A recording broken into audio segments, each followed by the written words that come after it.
Got him. Got him. Big one. Big one, guys. Big one. Guys, this is a big one.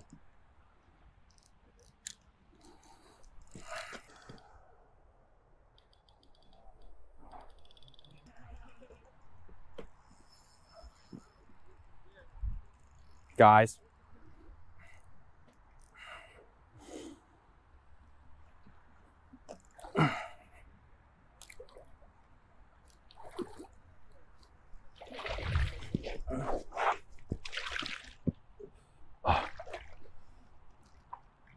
Oh. Thanks. That is nuts. Oh my God. They're in here. Oh, that'll be good for the channel. Right there. I wish I had a damn scale, but at least got a camera. Nicely done. Thank you, sir. About 35 pounds? I'm thinking it's, yeah, at least 3. She's beautiful. And they're in here too.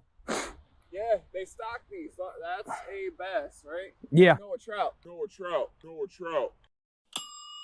Go with trout. Nope, that's a bass. Thought. My first assumption was correct. Yeah. On my property, you didn't win shit in my yard. Wait. All of you. Daddy, chill. What the hell is even that? You're listening to Fishing the DMV with your hosts, Thomas Ahrens and Jared Mounts. Fishing the DMV is brought to you by Jake's Bait and Tackle, located in Winchester, Virginia. If that doesn't get you jacked up, I don't know what will. Good evening, everybody. Here we are for, I guess this is Monday Night Live, number 3. We have 3 in the books now. This is quite amazing that I've actually been this consistent with live streams. I was telling my wife the other day, it's like, I don't know if I'm going to be able to do one of these every Monday night. There's just not enough material out there. And you guys keep reminding me that in Virginia, Maryland, you know, that bubble North Carolina area, DC, there's plenty to talk about. And there's so many cool and amazing people that we can have on this show. Just do these little quick synapses, a little quick, I guess, kind of like what happened over the weekend, Monday morning quarterback shtick. Not the big in-depth podcast episodes, but don't worry, those will still be coming too. We have so much to talk about tonight. So many things, so many housekeeping things. Let me first go with the first thing. Let's talk about the sweepstake winners. Billy Cole guided fishing trips. That happened. We have the winners. Let me pull them up here so you guys can see it on the old screen. Oh, there we go. So 5th place, we have Roger Merritt.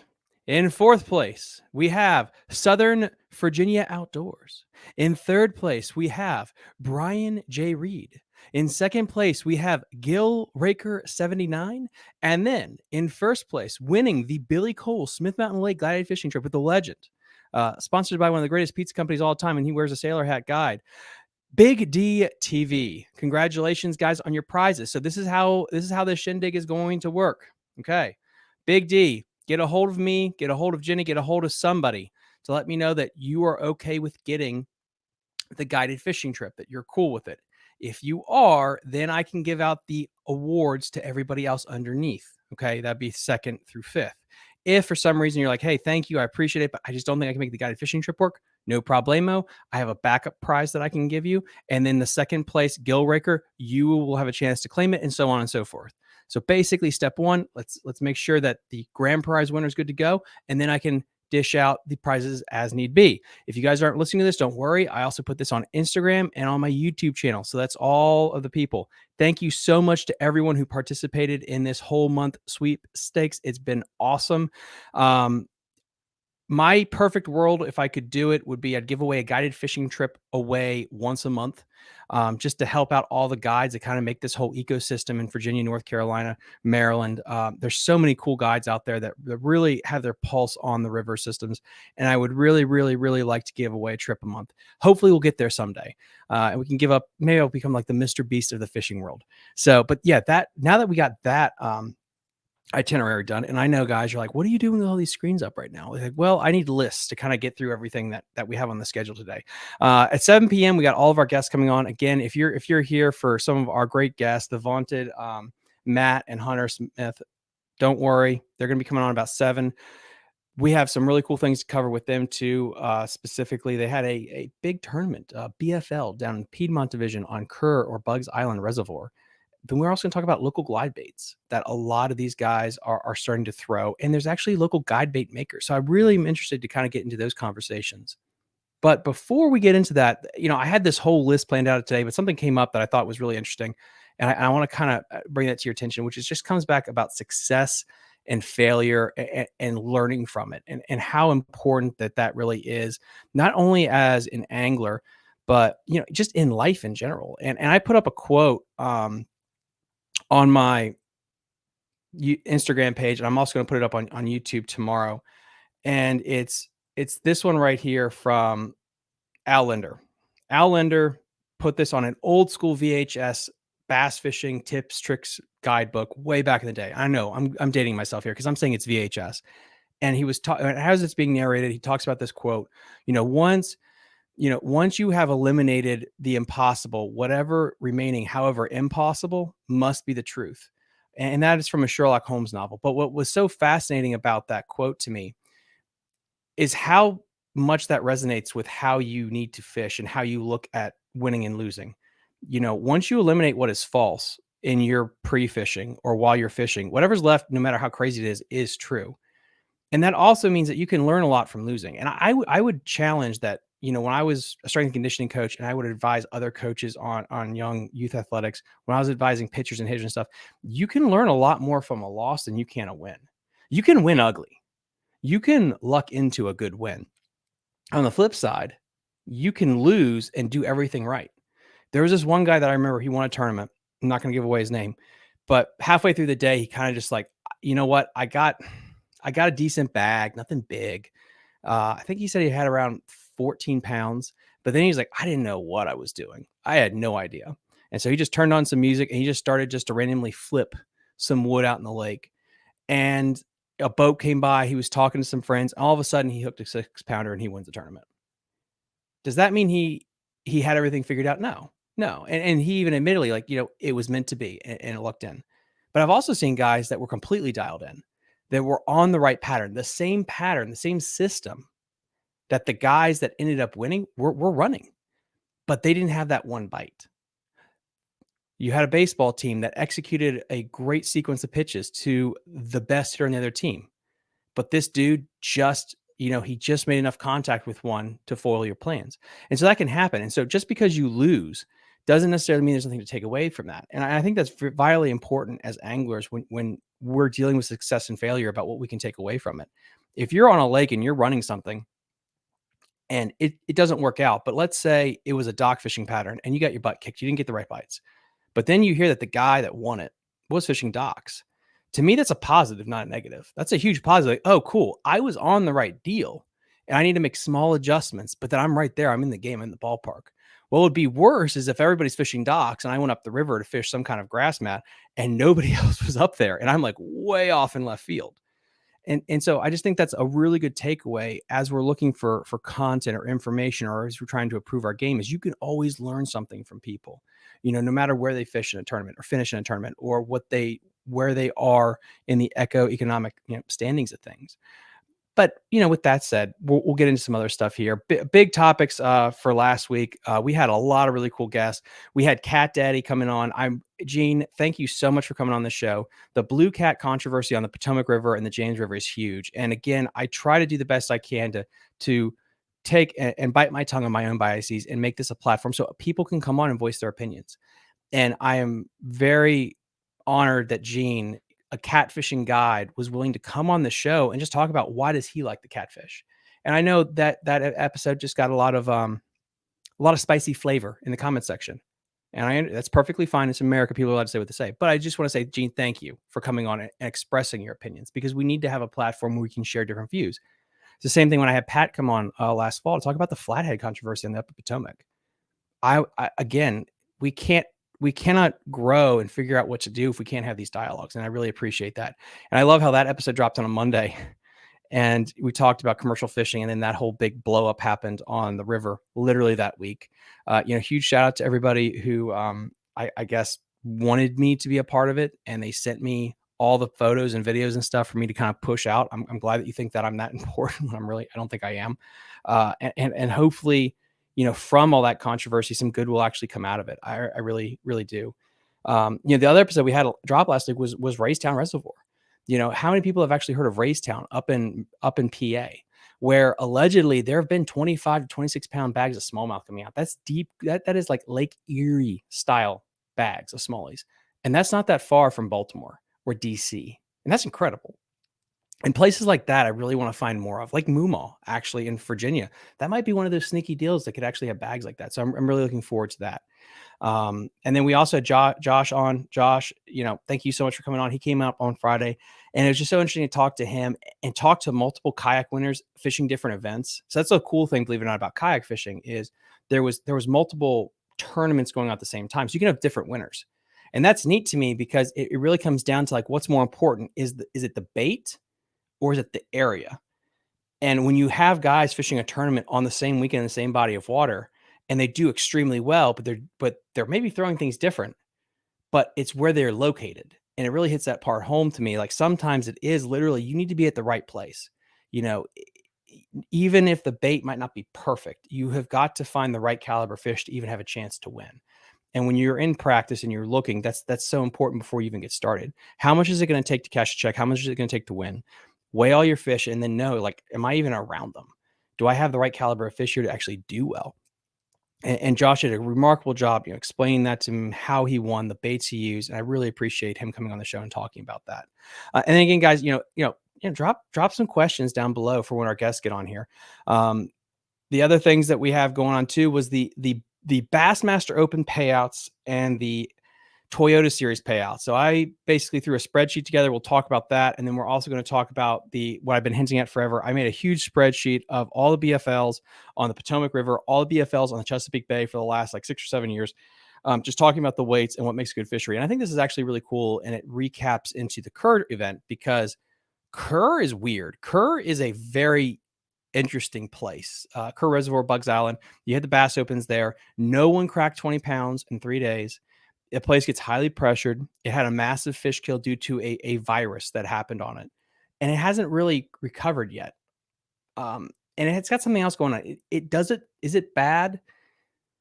It's bad in the sense that you're not going to catch 25 pounds out of there, but you're going to catch fish.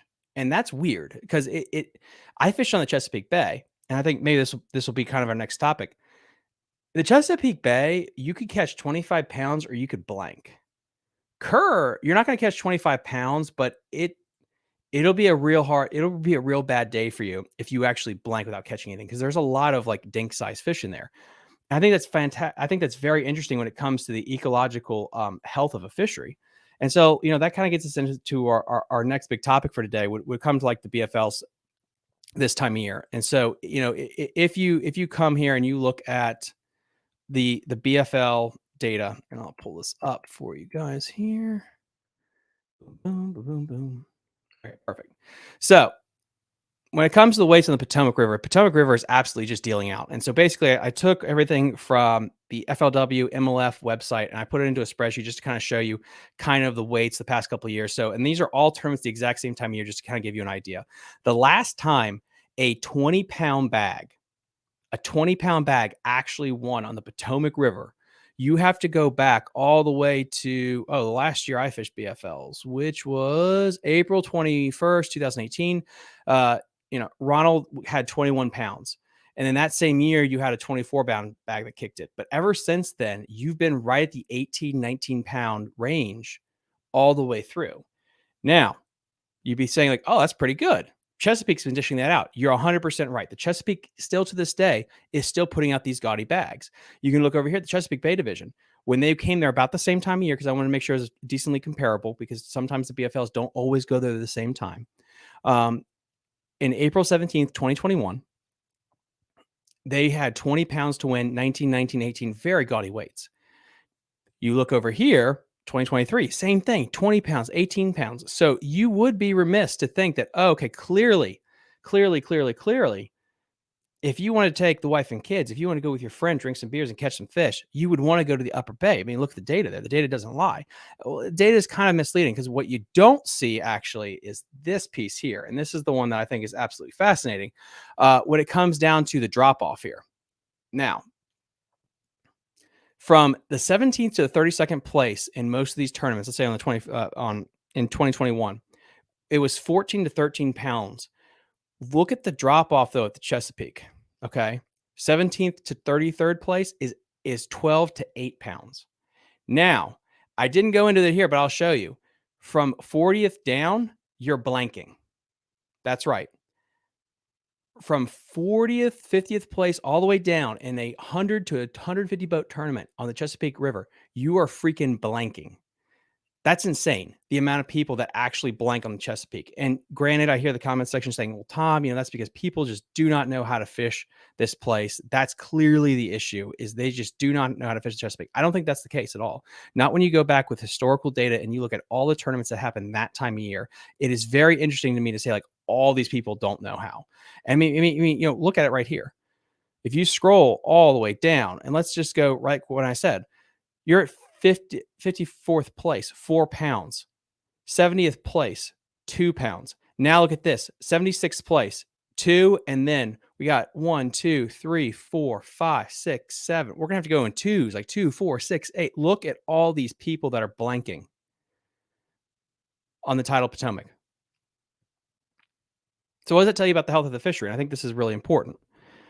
There is a spawn class that's missing, a couple year spawn class that is missing on the Chesapeake. Now, there were 2 major fish kills, one right after Aaron Martin's one in the Chesapeake Bay, and then one I think was in 2017. And, Chad can help me out with that.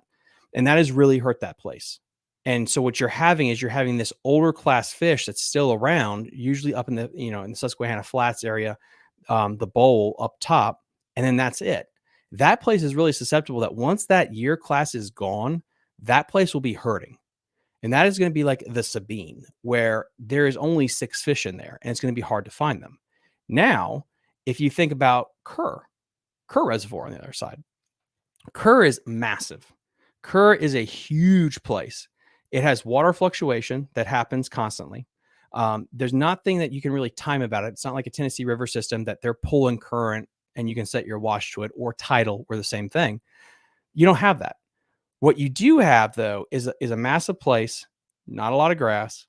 You had a massive fish kill, and it's coming back. You are having a resurgence in largemouth, but you're also having something else, and I think it's the Alabama bass situation.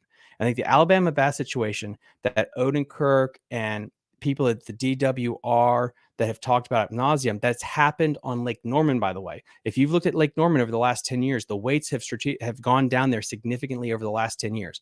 And the biggest issue for that, and I'm getting John Odenkirk back on the show to talk about this, and also Northern Virginia Kayaks had him do a live stream with them. And he talked about ad nauseum, how you can see as the spotted Alabama bass, by the way, Alabama bass got up in population, there was a direct correlation to the decrease in the weights of all the tournaments. And I think that's what you're actually seeing here on Kerr Reservoir, is the exact same thing. You're catching a lot of fish. You're catching a lot of dinks. You're having a lot of runs. And so if you look down here at 28th, 29th place, you're catching 10 pounds, 10 pounds, 9 pounds, all the way down here. But look at how many people are actually catching limits here, guys. We're at 74th place and you're catching, 7 pounds for 5. There's a ton of fish in Kerr. They're all 1.5 pounds. And what I would really think that's interesting is you have to go down to 104th place and somebody still caught a fish. That did not happen on the Chesapeake at all. And so to me, what would be interesting to know is, like, how many of those fish were actually Alabama bass? And then, so you have 2 problems. I think you could either have the Alabama bass situation is getting very bad on Kerr. Number 2, you have a stagnation in the population and you need to get some fresh genes in there. I think that's where supplemental stocking of maybe the F1, getting some of that good genes in there to help boost up the largemouth bass population is so important. The other issue that you have, where you usually have with the Kerr Reservoir, you have 3 or 4 individuals that always do well there consistently. Because you have a lack of big fish, it helps individuals that know that place out the most. Example is on the Upper Bay. Upper Bay, you usually have a couple of guys that do very well. because you don't have a mass amount of fish of a decent caliber to win, it makes it a lot easier for one or two guys to be consistently well if they know a sneaky place, especially in a one-day tournament. You look at the title Potomac, for example. I think you have a lot more fluctuation in who wins there or who does well because you have so many fish of about the same size. It gives anyone a decent chance. But if your lake has 10 fish of that 4 to 5 pound class you need, and you can kind of figure out where they are located, that gives you a distinct advantage. It really does. I heard other people talk about the blueback situation. There are blueback in Kerr in Bugs Island. I do not know how many there are there. The issue with blueback is they need clean water, and Kerr may or may not have high turbidity, which means it gets very dirty. And blueback will actually die if the water gets too muddy and it stays muddy too long. And so I think that'll be an issue for their population to really explode there. I could be wrong. I'm not a biologist. I'm just a dude that talks for a living, but that could be an issue there. And if that's the case, that might hurt the bass to be able to explode because they don't have that massive amount of forage. And so if you have that issue with the water turbidity, you have striper in there, you have spot, you have largemouth, they might not get the abundance of food. The thing that I think would help Kerr out the most would be hydrilla or milfoil. If you got a lot of grass in there to actually help give bait a place to actually thrive, you get the bluegill population up. It'll help the crappie population, help with everything if you got some milfoil in there, a good abundance of milfoil, by the way. This will also help that local advantage diminish a little bit. You know, if you have massive banks full of grass, that gives anybody that chance to, you know, take a crack at it and actually, you know, have a chance of winning there.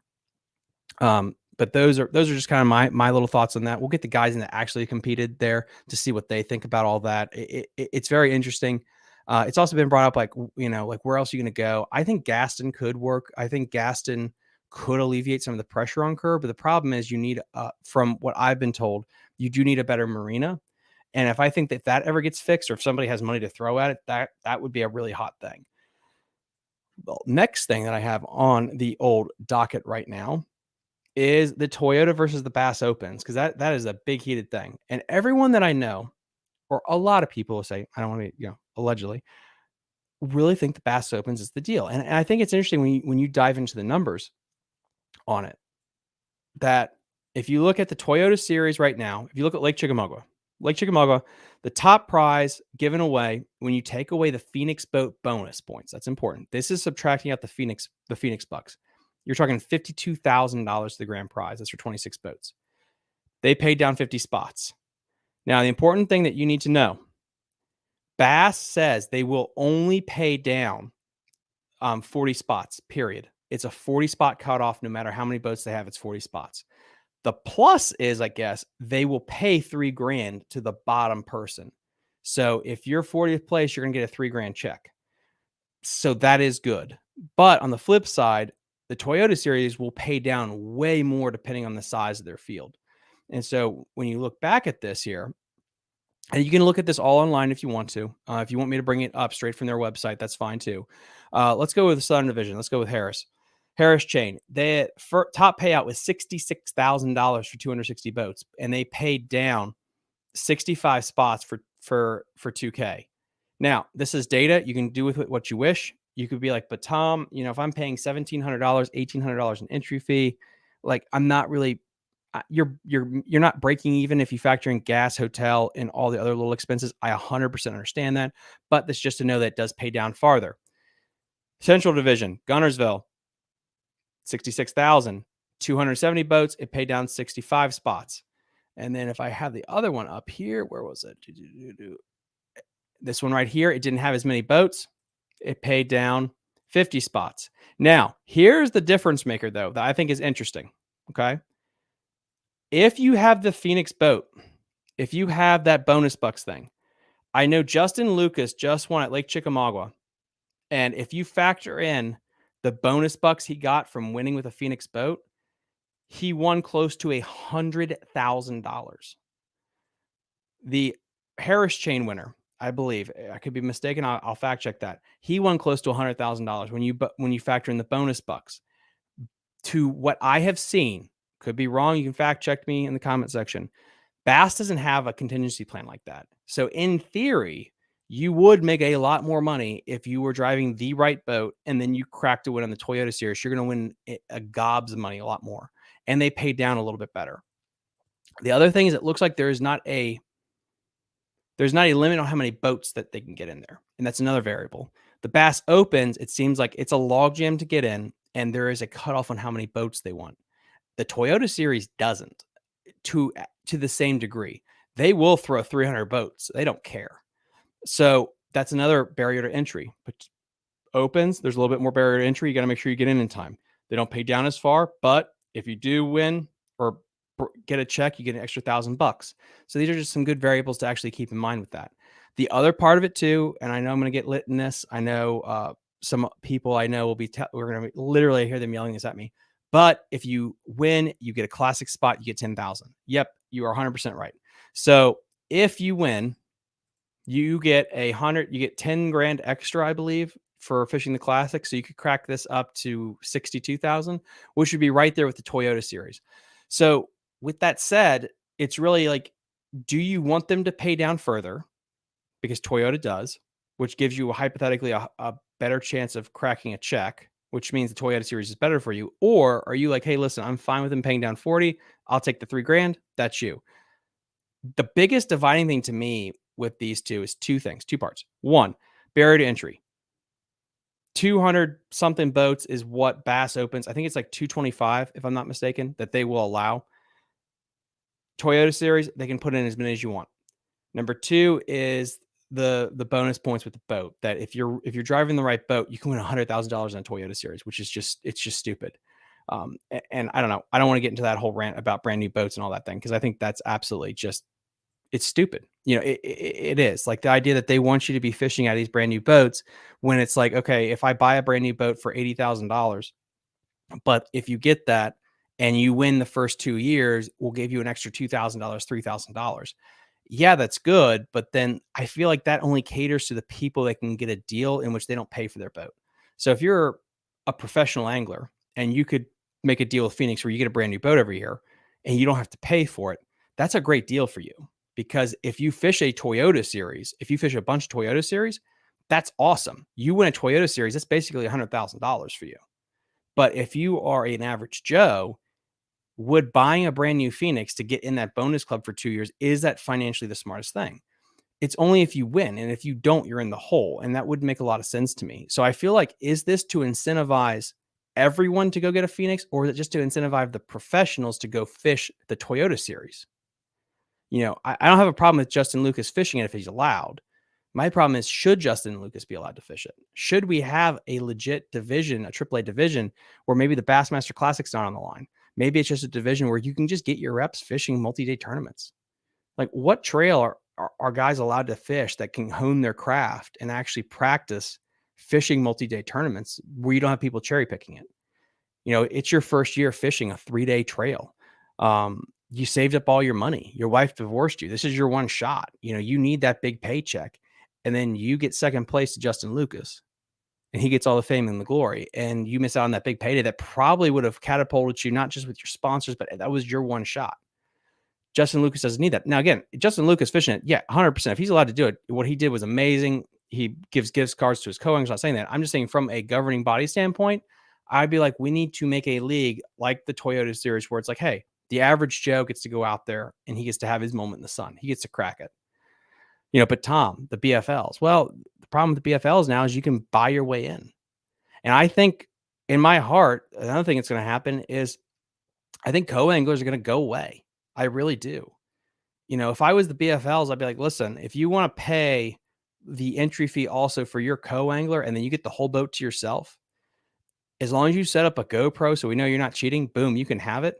Why wouldn't you take that?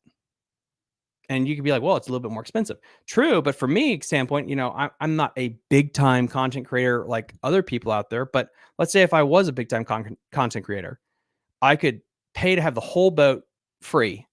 And I could set up a couple of cameras so I could shoot better content, have the boat to myself so I could work, because it's a job, basically. That's a good deal. That's a pretty good deal for a little bit extra money. The other standpoint is, how will that affect people's decisions? Because if you don't have a co-angler in the boat, it's just you, dude. It's just you and your mind out there for 8 hours.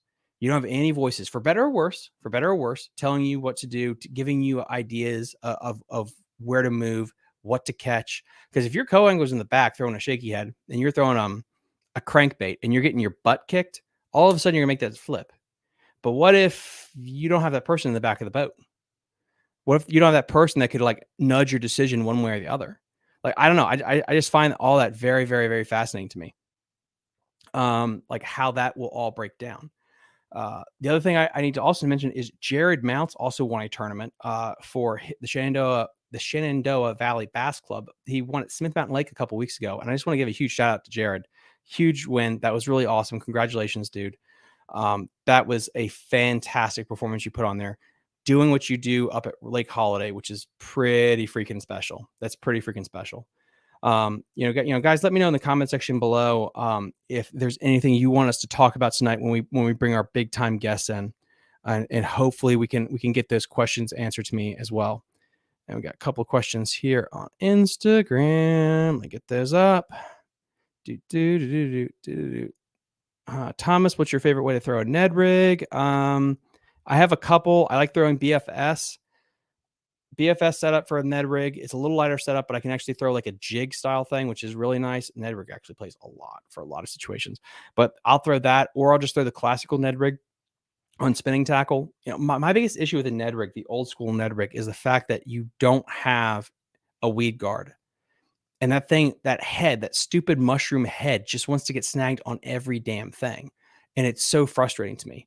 And that's where like I always threw a shaky head. And because I just got so fed up with the Ned rig snagging on everything. Yeah, I caught fish, but I kept getting it snagged. And I know now they have weedless hooks and all that stuff. But that's where I went to like that Japanese style, like basically it's just a Japanese style ball jig head that you could throw a skirt on. But instead I just put a fatter Ned rig on the end of it.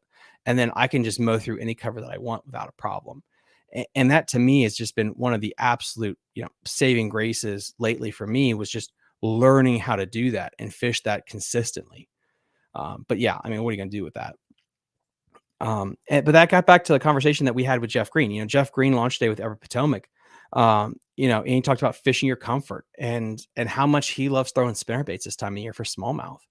And we talked about the differences between spinnerbaits and chatterbaits. And I think that's absolutely fascinating to me because they're so close together in how they act and how they draw that strike, and how the chatterbait really has taken over as the number one bait in so many circumstances. But like we forget, like the spinnerbait was a thing. And it's so nice to see some people that still believe in like the old spinnerbait. And one issue I have with the spinnerbait with smallmouth though is like they just will smack that. Smallmouth kill things just to kill, I think, and they'll hit things. And I'm convinced they'll hit things with their mouth shut. And they'll ram it. And that's why I like to use treble hooks as much as possible with smallmouth, is because they will hit something so violently and I can still get a hook in them with a treble hook. Whereas with the spinnerbait, they're either going to eat the blade or they're just going to push it. And with the chatterbait, they'll push it. If the bite's on, that's no big deal. But when the bite's off, that's where it's like, all right, when are you going to make that change? How many fish are you actually missing with that? The next interview that we have coming up on Wednesday is dropping is we have the Alex Peroski episode. Alex won the BFL on the Potomac River. He did a fantastic job fishing some local waterways. It was really, really cool. Huge shout out to him. That was really, really awesome. And then on Friday, without a further ado, because I've been editing it like a madman, is the Upper James River Keeper with Robert Campbell. Really cool. He talks about the James River, the muskie situation. He talks about the water quality, how that has fluctuated. That is going to be, I already know the episode is going to trend and it's going to absolutely break the algorithm. It was a really cool conversation. Sadly, one of my cameras died. I now only have one good camera. That's it. And that's a problem. I'm trying to save up some money to get it, but so we were luckily, they have security cameras there and it was looking at him and I was able to sync the audio to the security camera. So we got a video, but it's not going to be the best quality that I like. Let's see. David Williams has a question. David Williams, do you have any advice on Lake Gaston during late May? So one of the guests that we're going to have on, I think I see him back in the queue. He's going to be coming on here in a couple minutes. He's a legend on Lake Gaston. When he shows up at the ramp, people put their boats on the trailer and they just go home and they just give him his money. So he will be able to answer that question way better than I will. I have not fished. The last time I fished Gaston, there was a lot of grass on the lake. A lot of grass. And that was back when I was in high school. That's also like to kind of show you like how long I've actually owned that boat, dude. Oh my God. I got to show you guys this picture real quick. Just to kind of give you an idea of like the last time I actually fished the Gaston. It's a really cool lake. I mean, I liked it back in the day. I don't know if it's fishing any different than it is now, but that's why we have, this stud on. Let me see if I can find that photo. Yeah. And this fish is absolutely emaciated, by the way.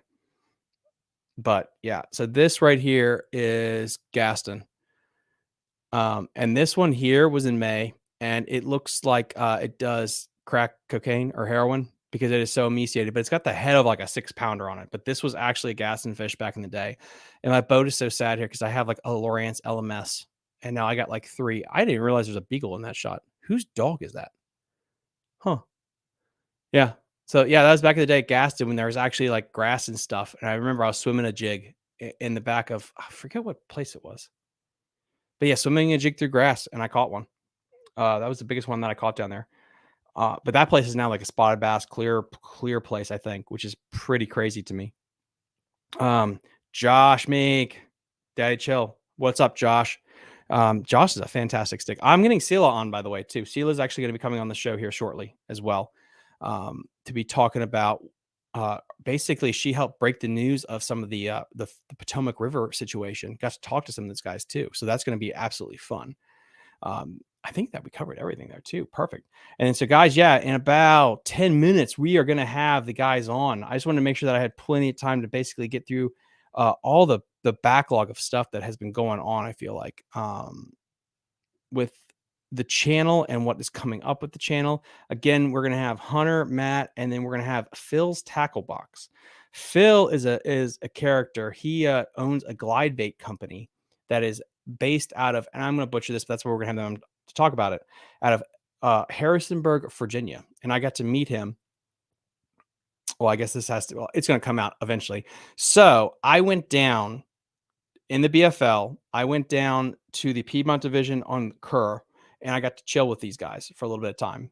So that was probably going to come out eventually. So I went to chill out. I got the invite. I was really honored. At first, I thought they were BSing me when they first asked. And then when they asked again, I was like, oh, okay, they're being serious.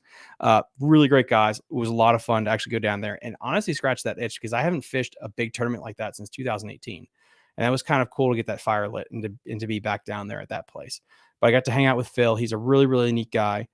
Chris Sherwood. My fishing partner throws a spinnerbait every time we go out. That or a Carolina rig. The Carolina rig is big. And that's what's also interesting to me about how certain lakes, Milliken talked about this on his Toledo Bend video, how like the Carolina rig is something that you absolutely need when you're fishing down there. But Kerr, for example, it doesn't like drop shots. It doesn't like things that are above the bottom. It loves a shaky head. It loves a Carolina rig. It loves a Ned rig. It likes that bottom bouncing thing. I got my butt kicked at Kerr so many times when I was younger because I refused to throw a shaky head. I would throw a drop shot because I was a drop shot guy. You know, Potomac River tidal stuff. You throw a drop shot around sycamore trees, docks, stuff like that. And then some friends showed me the shaky head, or they kicked my butt with the shaky head, and I learned that lesson. And I started to throw the shaky head more, and then I realized, oh, this is actually, it works, and I can catch them. And then I brought that back up to the Potomac River, and I realized like it works there too. It works there a lot. And I think that's what's interesting, where these guys that used to like skip jigs and throw jigs all the time, the shaky head is taking over for that in a lot of ways. And that's being replaced by other finesse techniques. Because I mean, I think that happened in the Chris Arvin was in our last Monday night live stream. And somebody asked if I remember correctly about when to throw a wacky worm versus a Nico rig. And I think that depends on the fall rate. If it's about the fall, if it's about the movement on the bottom, you know, if you're working a bottom bait, that's where that Nico rig 100% is going to come in. You can cast it and walk it back if you want to. A wacky worm literally is about that slow, methodical fall and drop. And I really think that's where you're either pitching to fish that you see on your live scope, or that's something that you're going to do when you're throwing to docks and things like that. And that still works. I mean, look at what John Cox, literally all he throws is a wacky worm everywhere he goes. And he's cashed $100,000.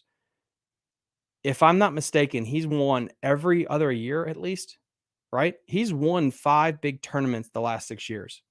Don't quote me on that, but I think that's correct. I could be wrong.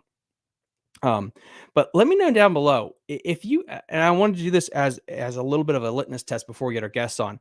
If you had to pick a place to fish, would you rather have to fish Lake Anna in the summertime, or would you rather fish Kerr Reservoir for a big time tournament to win a lot of money?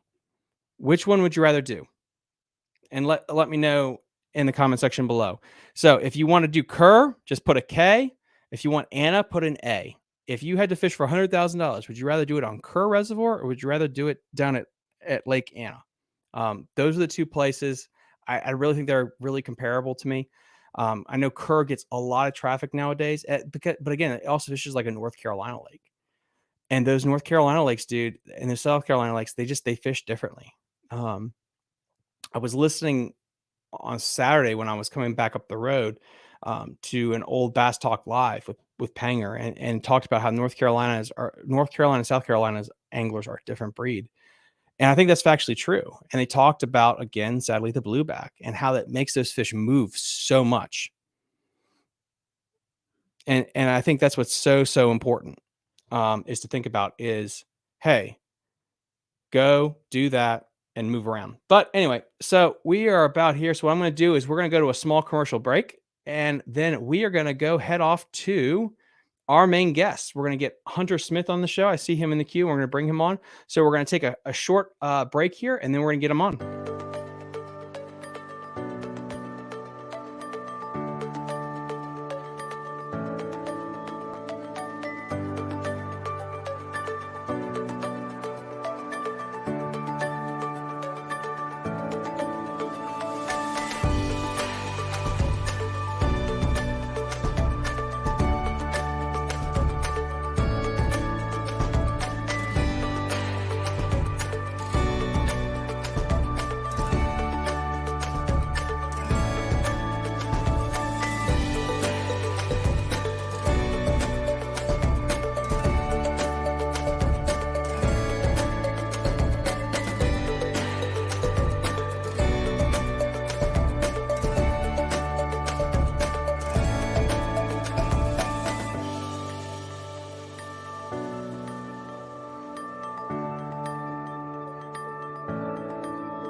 Got him.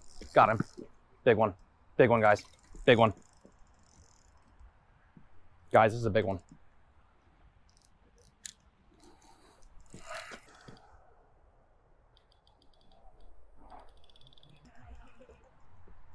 You're listening to Fishing the DMV with your hosts, Thomas Ahrens and Jared Mounts. Fishing the DMV is brought to you by Jake's Bait and Tackle, located in Winchester, Virginia. If that doesn't get you jacked up, I don't know what will. All righty, guys. So we're back here. We got Hunter lined up in the queue. We got everybody else filtering in. And then the other thing that I'm going to do, because I literally am just a tackle junkie, and this is why I'll never own a house. I have a bunch of baits here. This one right here, just to kind of keep with the glide bait deal. This one here is by Thunderhawk. I'm going to be giving away some of these baits, and I'll be mailing it as long as you actually live in North America to the person that asked the best question tonight to all of our guests. We have a couple of guests here. The first one I'm going to bring on once he gets back there. It looks like, I don't know, putting on pants or something. This guy right here, he's a legend at Lake Gaston. Hunter Smith. I get you up there into the queue. There we are, sir. All right. What's going on, buddy? Hey, bud. A long time no see. How have you been? It's been busy getting back to the shop. It's been a minute, but glad to be back. Yeah, and I definitely want to get into the sad thing about like how the tournament went, because I feel like we can all learn stuff from that. But first, I want to get this question probably answered here. This will probably get it back up there. There it is. All right. Do you have any advice on Lake Gaston during late May? Late May. Are there fish there? I pulled my laptop in. You're good. And then we got Sup Boys. How you guys doing? We got What's Up Bassin with Big Mona. Oh my goodness. It's so crazy. It's almost like as soon as the guests arrived. Crazy how that works. Your home Lake Gaston, you fished it once or twice, right? Just a few times. I'm still getting the hang of it. Fished a few ABAs out there, and I like the lake a lot. I like dealing with spotted bass. Not something that I get to deal with a whole bunch at home. But I do like Lake Gaston. Month of May, I just fished a tournament there. It was super interesting. The spotted bass definitely kind of control where the largemouth are. And the pattern I kind of got on was I fished docks for pretty much 2 days straight doing, during my practice. And I just really only caught spotted bass. And on tournament day, I went to go check just some bedfish that I found. And near those bedfish was just a dock. And I was like, I'm here. Let me skip under it. Caught a 3-pounder. And that was like 8:30. So earlier than I had fished any of the docks, while I'd been there. And kind of kept doing that and hooked a 4-pounder. So around like 10, that bite was over. And my thinking was, the largemouth are there in the morning. Spotted bass come in and move, and they're so aggressive that they push those largemouth out. And my thinking was that the largemouth were going to go deeper, find brush piles, find rock piles, that kind of thing. So that's what I found. It was definitely a struggle, but those spotted bass really make it interesting. You did really well though in that tournament. I think 12 pounds won it, and I was right at 10, and I lost one that was, gonna help me a bunch, but it felt good to like finally, come out of there with making a little bit of money. I mean, if you had, and we'll get into this a little bit later, guys, but if you had to pick though between Gaston and Kerr to fish again, Gaston, yeah, that's what I thought. Yeah, 100%. I see that. Even though like you're sucking at Gaston, you're catching fish. Like you're going through, 12 to 14 inches. It sucks when you're in the moment, but like you're setting the hook, and that's what we all want to do. And we'll get into that a little bit later, but like, oh, we got a big message here from Greg Plank. Greg Plank, hey Hunter, Fishing Pro Tech, top notch. Love you, brother. Fantastic. Yes, sir, we got Greg Plank again. Sup, boys? We got Bassin with Big. Oh Jesus, Big Maloney, I think. Dude, I'm sorry, I'm terrible. I can't speak English, so I apologize. And then we got Chris Sherwood throwing a spinnerbait every time we go out versus the Carolina rig, and that was a big thing too that we're going to be getting into. Let me check to see if Phil is ready though, because I keep seeing him popping in and out. Phil, are you ready? I'm ready. Can you hear me? Are you mowing a lawn? No, I'm on my boat. I told you. Well, with your headbuds in, it looks like you're either on a shooting range or you're about to mow. You told me to wear earbuds, so that's what I did. Or headphones, rather. My AirPods are shot, so I would figured the quality wouldn't be very good. Well, since we're waiting for the daddy of the group, I think he's coming. I think he's signing autographs right now. So we'll give him a couple more minutes. And okay, never mind, he disappeared. So okay, back to Bassin with Big Malone. Kerr is tough 70% of the time. Later in the year, it'll turn up more. But Bassin, like, what is turning up though? Like, I think that's what people complain about, is turning up where everyone is now catching 9 pounds versus 3. Or is turning up where it's the Potomac River or the James. Like, and I think, I don't know if you were on earlier when I went through it. There's a big issue, I think, with stunted. It's either that there's too many Alabama bass in there and it's becoming like Lake Norman, where it's like everyone's going to catch 9 pounds, or everything's about the same age class and there's a stunt in growth. Because if you go to the Chesapeake Bay, everyone in the top catches 22 pounds, but then half the field doesn't catch a fish. And so if I had to pick between Kerr and the Upper Bay, 100% Kerr, because I'm not going to break my boat going across an ocean. That's huge. And I'm not going to blank. I'll catch something.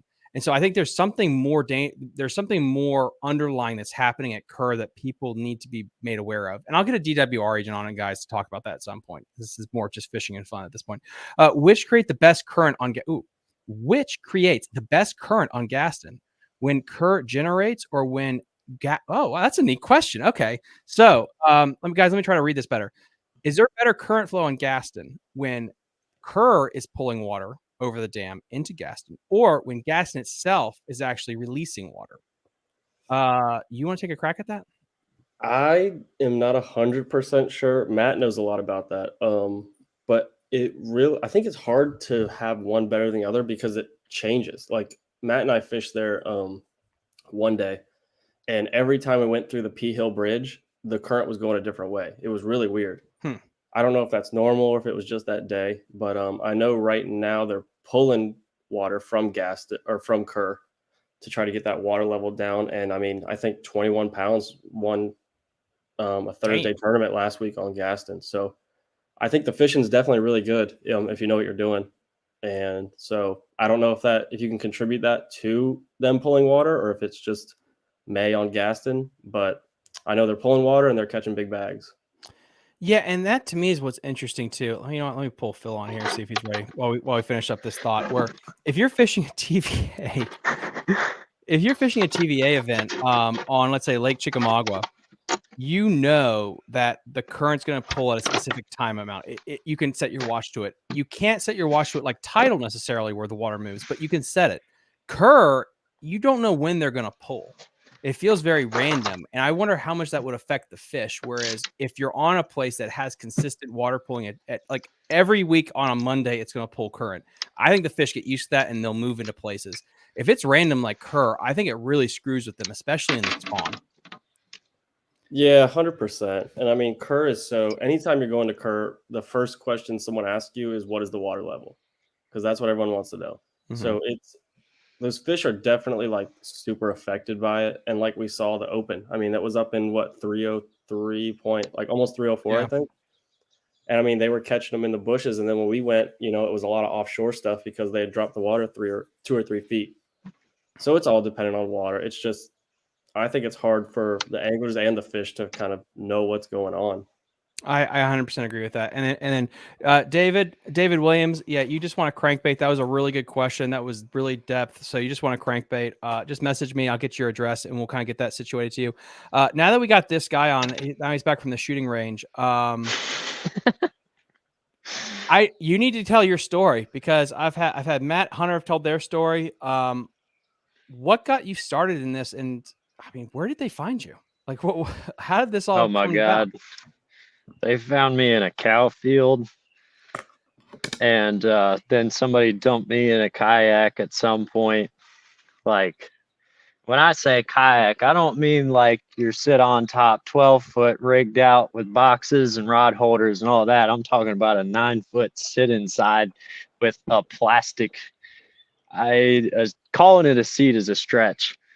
And that's what I ran when I was a kid, all the way up into middle school on the North Fork of the Shenandoah, up at the top around Timberville, that area. If anyone in the audience is local, and started catching smallmouth and finding largemouth, and yeah, been kind of obsessive ever since. So, but your name is Phil and you own Phil's Tackle Box. So, Yeah. for the people at home that's on the thumbnail, how did you go from that to glide baits to creating, this website in this niche market? Right. So I started bass fishing more other places in high school, got my driver's license, started branching out other places in the state. And, time went on, just learned more and learned more.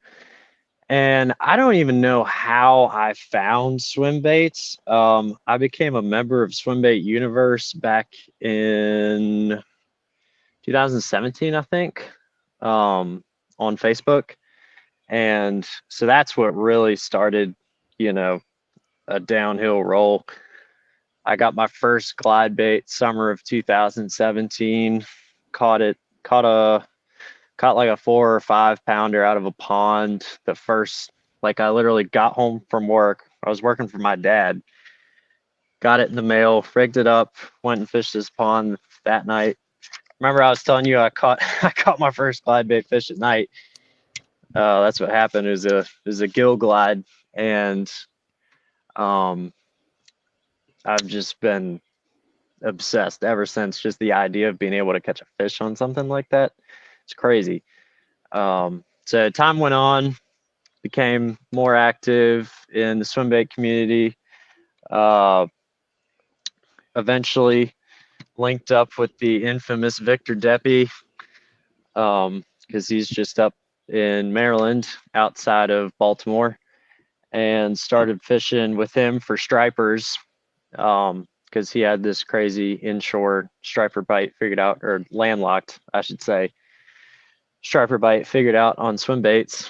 And we started fishing together more and more. That first time I went out with him was back in November of 2019. Caught my first striper. It was like 21 pounds, I think. We actually ended up trolling the end of that day because it was just ridiculous bad conditions. We tried to throw swim baits and Alabama rigs all day long. Water was chocolate milk, blowing wind like crazy, and finally got that fish at the very end of the day. And once again, blew my mind. Oh my God, I need to do this more. So started going up there with him more and more, and fishing his baits a ton since 2019, and having success on them down here. And at some point last year, he was like, "Hey, I can't run a business. I need you to run a business and I'll make the baits." And I was like, all right. So went for it, started Phil's Tackle Box, started selling his baits, and here we are. Already done 2 shows this year, and we have a 3rd one coming up in California. You're going to California? Yep. Damn, dude, I didn't know that. Yeah, it's going to be awesome. Yeah. I can't wait. Going to get to fish the Delta for the first time. Stoked. Now I know somebody's going to ask this question, and so I'm going to try to cut it off. What does your swim baits look like? Could you show us one? Yeah, so that's what I was doing earlier. I was pulling them out. So this is the Taxi Shad. This is the 6-inch one. I had a 10-inch one that I caught a 4.5 or something on at Kerr, dumped it at the boat, and then casted it off the next day. But so that's the 6-inch one. That's the 7-inch that Thomas got hung up on some kind of structure. Yeah, it was a brush pile, actually. No, it was like a dock divider or something. Like it was half rotten, but Hey, so we'll have that's to go the back to 7-inch. Huh? That's for another day. Yeah, that's for another day. the after hour show. This is a beat ass paperweight, which was the first iteration of the taxi shad baits I just showed. And then we have 7-inch crank down, the hater. And then we have my personal favorite. Come here. The taxi trout. Dude, that thing's been to war. Yeah, I've had this bait since 2019. Caught a bunch of valley fish on it. Had a bunch of muskies come up and eat it and not get hooks. Well, this is a good question. We already had it come through the queue from Chris. Can you throw a glide bait on the Shenandoah? Absolutely. I mean, that's like a. But so what size? I've caught fish on the Shenandoah on this glide bait. So I like the 6-inch in general. Obviously, most of the year around. You can catch a ton of smallmouth when they're feeding up. It Chris, helps again, you.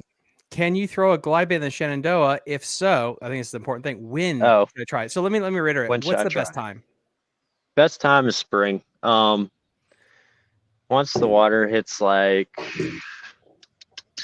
getting close to 60, it's go time, and then you can. Thank you, Matt. It looked like you were in the witness protection there for a minute. There he is. Hey, what's up, And boys? You can catch him on it though. Once the water hits that early 60s, like 58 range, when they really start moving and getting out of the winter holes, kind of, and moving around, and you can catch them all the way through till it gets cold again. I've caught a 5-pounder on this bait in August. So, and if you're muskie fishing, they work well when it's cold. I normally throw this bait in like January, February. So now, Jeremy has a question. What is your best size swim bait for Northern Virginia? Jeremy, could you tell us, like, what do you mean? Like Sleater's Lake, like a pond, like what? Yeah, what do you mean? Like what it is really, your vibe? yeah. I mean, it depends where you're at, depends what your fish are eating, and you gotta be able to be throwing it at the best time when they're more likely to get that big meal. Deep. What's more important is being able to present the bait effectively for whatever water you're on. Not as much the size, I think. The size is important, but if you're fishing for largemouth, like if you're there at the right time and can get it in the right spot, they'll eat some pretty big stuff. Well, I got two guys on here also that can back you up on that, since they will live and die throwing baits that are about 20 inches long. So, I mean, how much of the size is basically people are intimidated to throw it? What do you mean? I think that it's, again, all about confidence. I think the cool thing about a glide bait is if you throw it, in a fairly clear body of water, you're gonna see fish at some point. And that's just going to give you enough confidence to where, like, that your bait's seen and responded to. And even if you don't get bit, like I had Phil in my boat, and just seeing him get a follow on a glide bait made my confidence go so much higher. And I know Matt saw him hook a big one, and that made Matt, lock a big bait in his hands for the day. So just seeing that bait get, responded to, it helps with your confidence so much. And that's the biggest thing, in my opinion, when throwing those type of baits. Yep. And then I guess the next question I just popped through here. Well, I just answered that one. Where did it go? Oh, here it is. Ooh, Laura, I can't read. What color works best? I mean, I know like sheet white is used a lot. That's a custom color that you guys have. And other colors that is there other colors that you guys have that you think would be worth throwing? This color works really well a lot of places. It's weathered resin, weathered bear resin when it gets yellow from being out in the sun so much. But for real though, oh man, out of anything you could fish, I would almost have to say most of the time it matters. Color matters the least when you're throwing the big baits. Now, sometimes it does.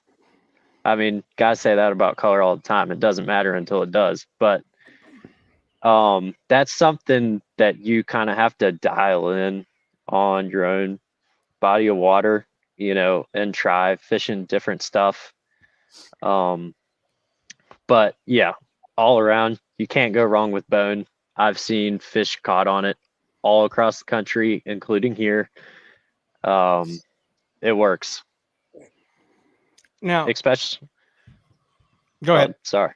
Yeah, especially like shad lakes. I mean, lots of shad lakes around here. It's gonna work. Now, if people want to order these baits, like, is the website the best place to go? Yeah. So go follow my Instagram. I can't remember if it's PTB or Phil. No, it's Phil's Tackle Box. Don't worry, guys. Link in the episode. He'll link it. Yeah, he'll link it. But so we do. I do this in drop style because we can't make them. We can't make enough to keep them up on the website all the time. And so I announce, you know, what's going to be dropping and everything on my Instagram. Adrian, there he is. So professional. Yes. I showed these guys how professional I am this past weekend, but one of the best. Yeah. Yeah. So I do announcements on my social media, and then you can go on my website and subscribe to emails, and I send emails out to anybody that subscribe as soon as I drop them, so you can get first dibs. And then, guys, I still have a bunch of baits that I will never throw because I drink tequila and order stuff off Tackle Warehouse. People that ask the best questions will be getting some of these baits here, so keep asking. We have another question by Bassin with Big Alone or Malone. I don't Malone. Please, turning up equal more bites equal better time. Might snag a few 5 or 6s. I think are you trying to talk about like that there are big fish there? I'm not saying that Kerr doesn't have big fish, but it's like the Upper Bay. If there's a smaller population of big fish, yeah, in theory you could catch them. But if you go to a place like Toledo Bend where there's a higher proportion of big fish, that'll show up in the scales regardless. I think that's the issue with Kerr right now is you don't have that year class of fish as prominent as other places. And I honestly think that almost like segues us kind of into this tournament, into Kerr. And we got to, I guess, rip the Band-Aid off here and kind of talk about going into it. How do you guys want to do this? Do you want to talk about practice? You want to go like Phil? We could go Phil first, how your practice went, and then we could go Hunter and then Matt. Or I think we should definitely tell the story how Phil ended up there, and you too. Yeah, that is pretty important. This was an interesting week, just all around. So interesting. So you want me to tell that? Yeah, Phil, send it. All right. So I bought this boat that I'm in. This Gambler. Oh yeah. And she's only gonna be looking better. But bought that off of Matt a couple months ago, and he was gracious enough to let me make some chunk payments on it. And so I paid the last bit of it off, and I needed to get the title from him for the boat and trailer. And I texted him on Tuesday after I got off work. I'm like, hey, you know, what are you doing tomorrow? He's like, oh, I'm going to Kerr to start pre-fishing for this BFL. Come down. I'm like, okay. He's like, just come down whenever. I'll pick you up at the ramp. I'm like, all right. So I show up at like 11, and he gets me, comes and gets me. We go under the bridge and around the bend, and he's down there putting his custom paint job on his 7-inch glide bait. And I proceed to stick like a 4.5 on the 10-inch taxi shad, and then dump it right at the boat because my motor skills were shutting down because I was in so much shock. And Matt was freaking out too.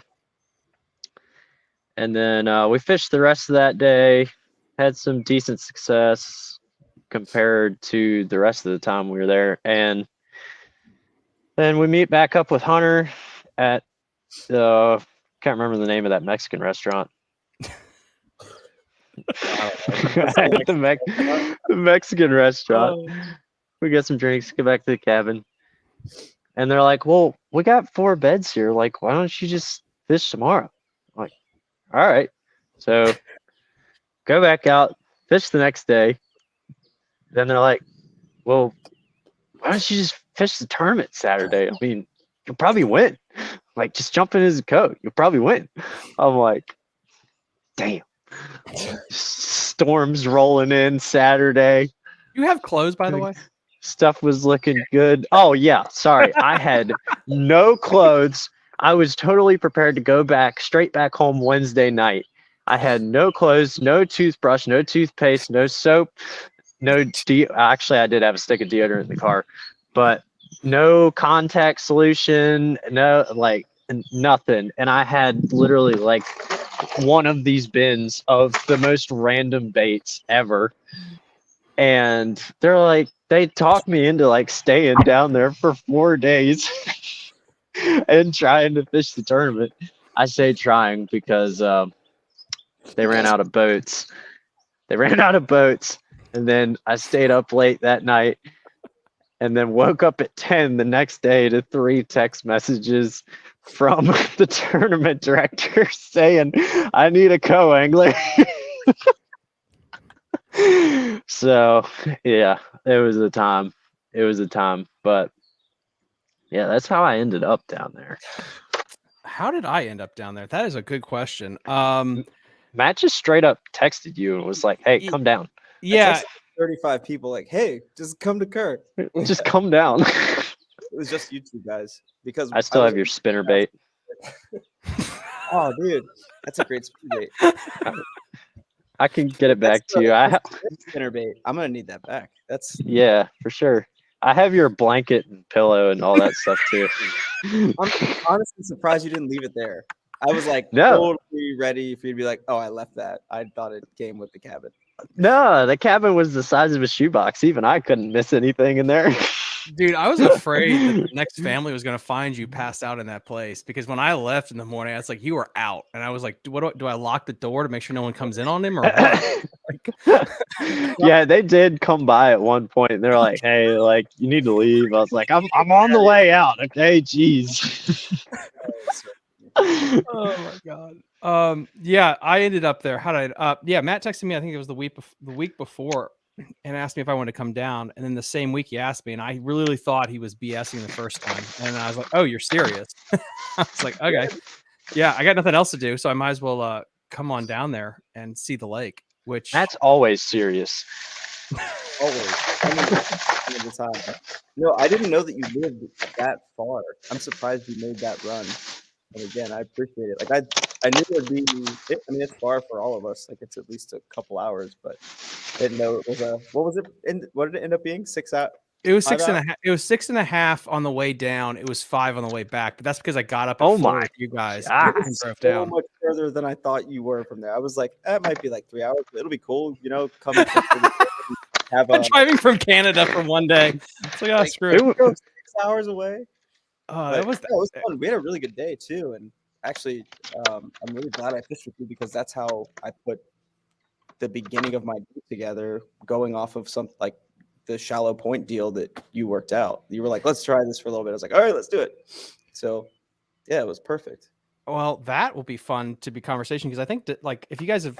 Of course, you guys have listened to this. Like, so much of it is not to me about the base, but the decisions that go into the day before and then during the day, and that's what leads to success or failure. who wants to start then? I didn't fish it. Matt, Hunter. I mean, I'll go. You want to start with practice or just the tournament? Let's go. Well, I think practice is where tournaments won or lost, right? Yeah. Practice sucked. I don't. What'd you do? I started off. The first day I caught 2 bass. I caught about 40 crappie and 2 catfish and a striper, so that was cool. You worked crap. You smoked the crappie. What are you talking about? Dialed. No, I caught some slabs. Nice.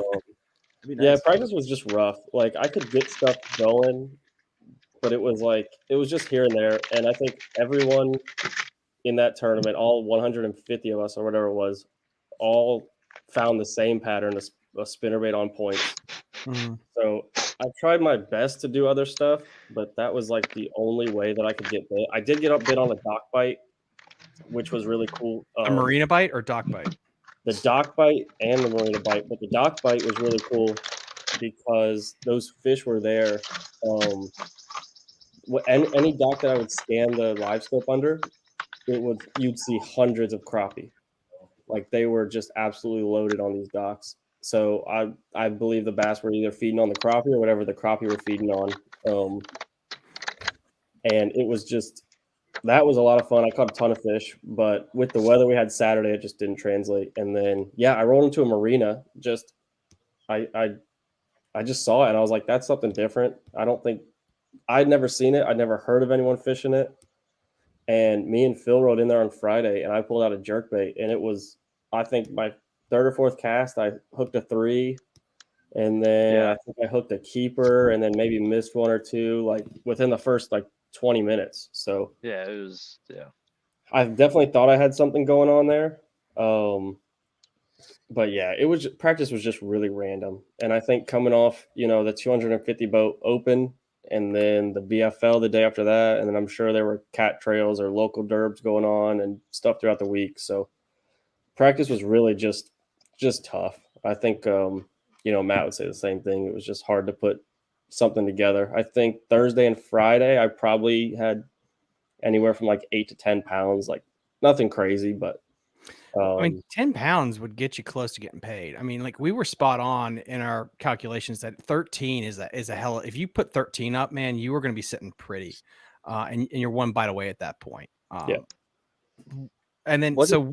It was 10 that got paid, right? Or 11? Well, that's why I got this up. Hold on a second. Present, because I got it right up here on my 4th monitor. Nice.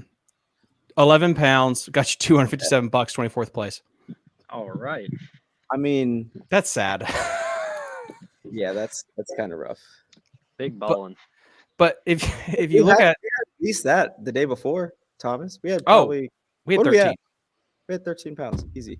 Plus that one, and then we'll still bring up when we talk to you is that one on that bush on that swim bait, and that you were trying to stick, and I was trying to plead with you not to, and just come back to him. I was like, should I catch it? We'll talk about it later. It was every bit of 3 to 4 pounds. Yeah, Matt would have definitely boat flipped that thing if you weren't there.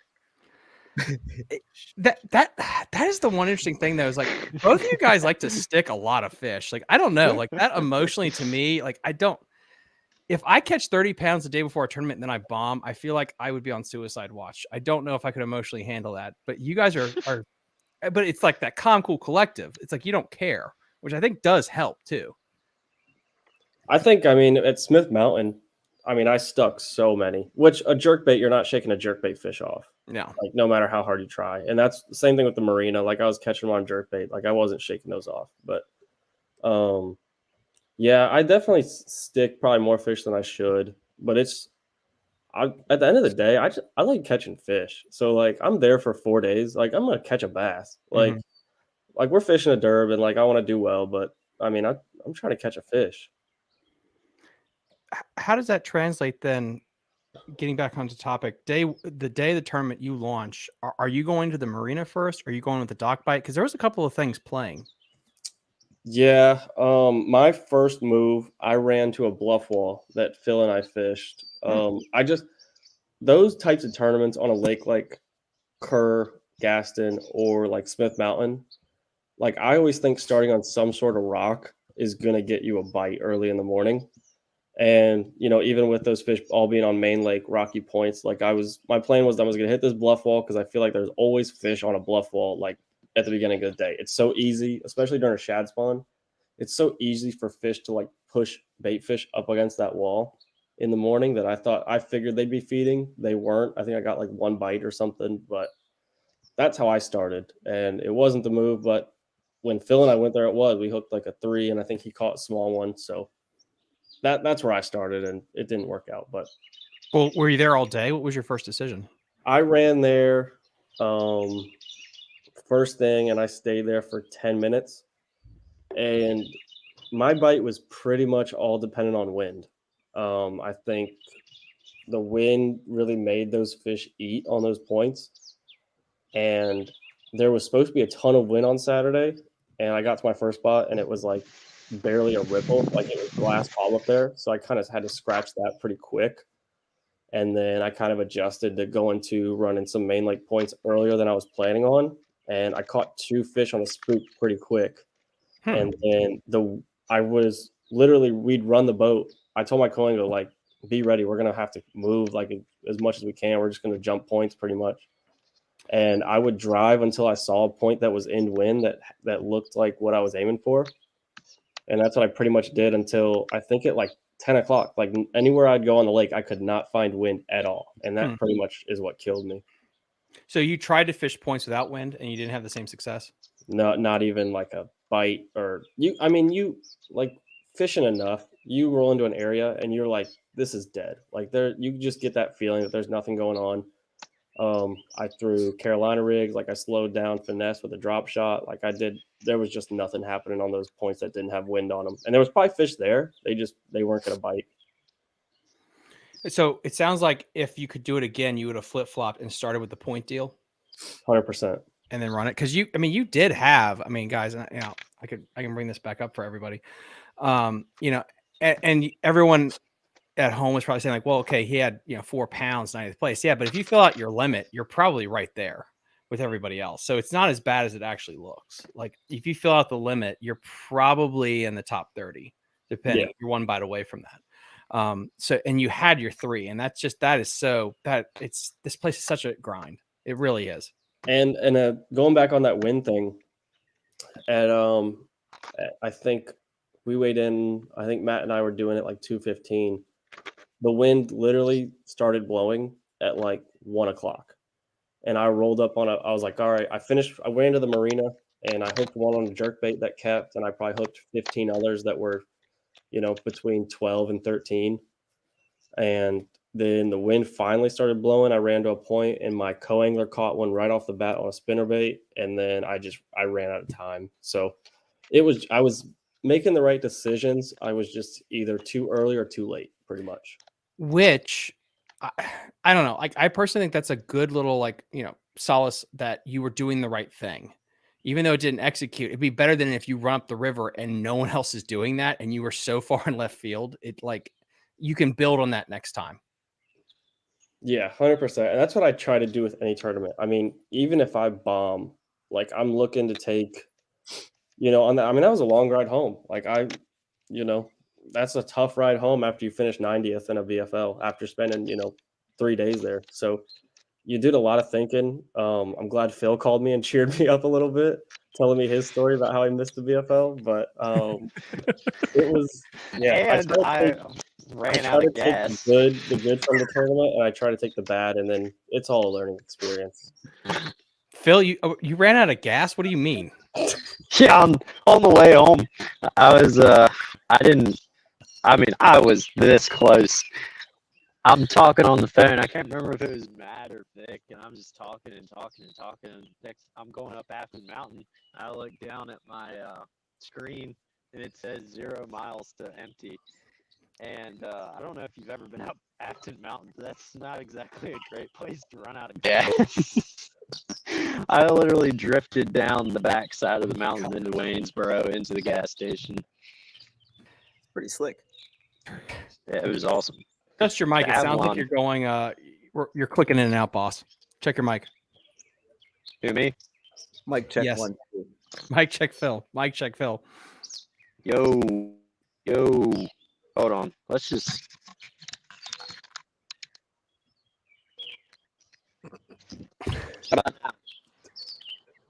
I think it got worse.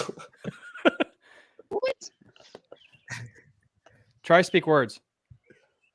Yo. That's better. There we go. Can you hear me? Good. So basically, so to recap, then on the day of, you missed the tournament. A couple walked in on you sleeping, and then you ran out of gas on the way home. Is that right? Yep. Okay. That's correct. That's accurate. That sounds pretty on par. That's about right. It's about right. Matt, I mean, I guess you're up. Like what? And I Okay. think this is interesting. Like what happened in practice in your mind, I guess, and then what translated during the tournament? Okay, so first 2 days of practice. Going into it, I was thinking I was going to heavily focus on kind of like a post-spawn pattern. I was looking for fish that were going to be secondary points, main lake points, like fish that are moving out of those shallow pockets and away from the bushes because the water is also getting drawn down.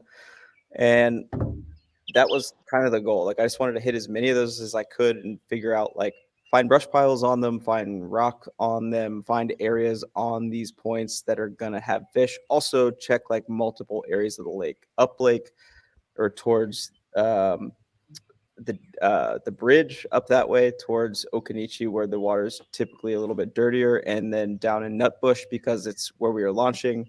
And I had very little, I mean, really, truly no experience down there besides fishing down that way like twice and only the first fifth of that creek. So I wanted to jump around the lake a bunch and look at points. Basically, that was my deal. I was like, there's going to be points and maybe some bushes, but I was kind of writing the bushes out because the water was dropping. But practice went pretty good. Like I went out the first day, met up with Hunter, grabbed a reel, rigged everything up for like an hour. I fished for 5 minutes, and then I caught one on an A rig. Went to pick up Phil. He missed the one on a 10-inch glide bait, and at this point, I'm like, all right, this is gonna be sick. Like, you know, you get a 10-inch glide fish to bite. Things look pretty good. I didn't even think they're like, I don't know. I think that seeing a fish like that there is pretty significant. Like a 4-pounder there is a significant fish. Everyone that I've talked to about it, they're like, yeah, that's a big one at Kerr. Like that'll help you a lot, which I think, yes, at this point. So that got me hyped up, especially seeing Phil's glide fish. I spent an hour decorating my 7-inch glide with this foil job, which was terrible, which I ended up ripping off actually, but I did catch a fish on it. San Francisco special. Yeah, it was the San Francisco special. It was real shiny. It was just, you know, the disco shad. What did I call it? Phil, do you remember? Oh no, Phil's gone. Oh, we can't hear you, dude. You're just Phil, sign language. Use sign language. spell it out. Call you or your phone's dead. What did we call it? It was something. Oh, the silver bullet, the silver surfer. That's what it was. That's the one. Silver surfer. But I caught a fish on it. He's back. Yeah, I might be Phil in a minute. Actually, I only have 12 on my computer, and I realized that I don't have my charger. So Just go. Power through it. might have to jump on the phone. But so that was the first day. What else did we catch fish on? Phil, drop shot. Oh man, drop shot, shaky head, spinner bait, jerk bait, glide bait, A rig. It was whatever we wanted to throw. Basically, we were getting bit on, and I did catch. Oh, I caught one on, or almost caught one on the walking bait too. Like it was literally That like was whatever sick. we wanted to throw, we were getting bit on. It was the dumbest spot too with that walking Tell bait. me Like, about that. Yeah. okay, so the walking bait fish, we pull into a secondary point to fish, and it has a small gut behind it that looks just like a spawning flat. And it was heavily shaded.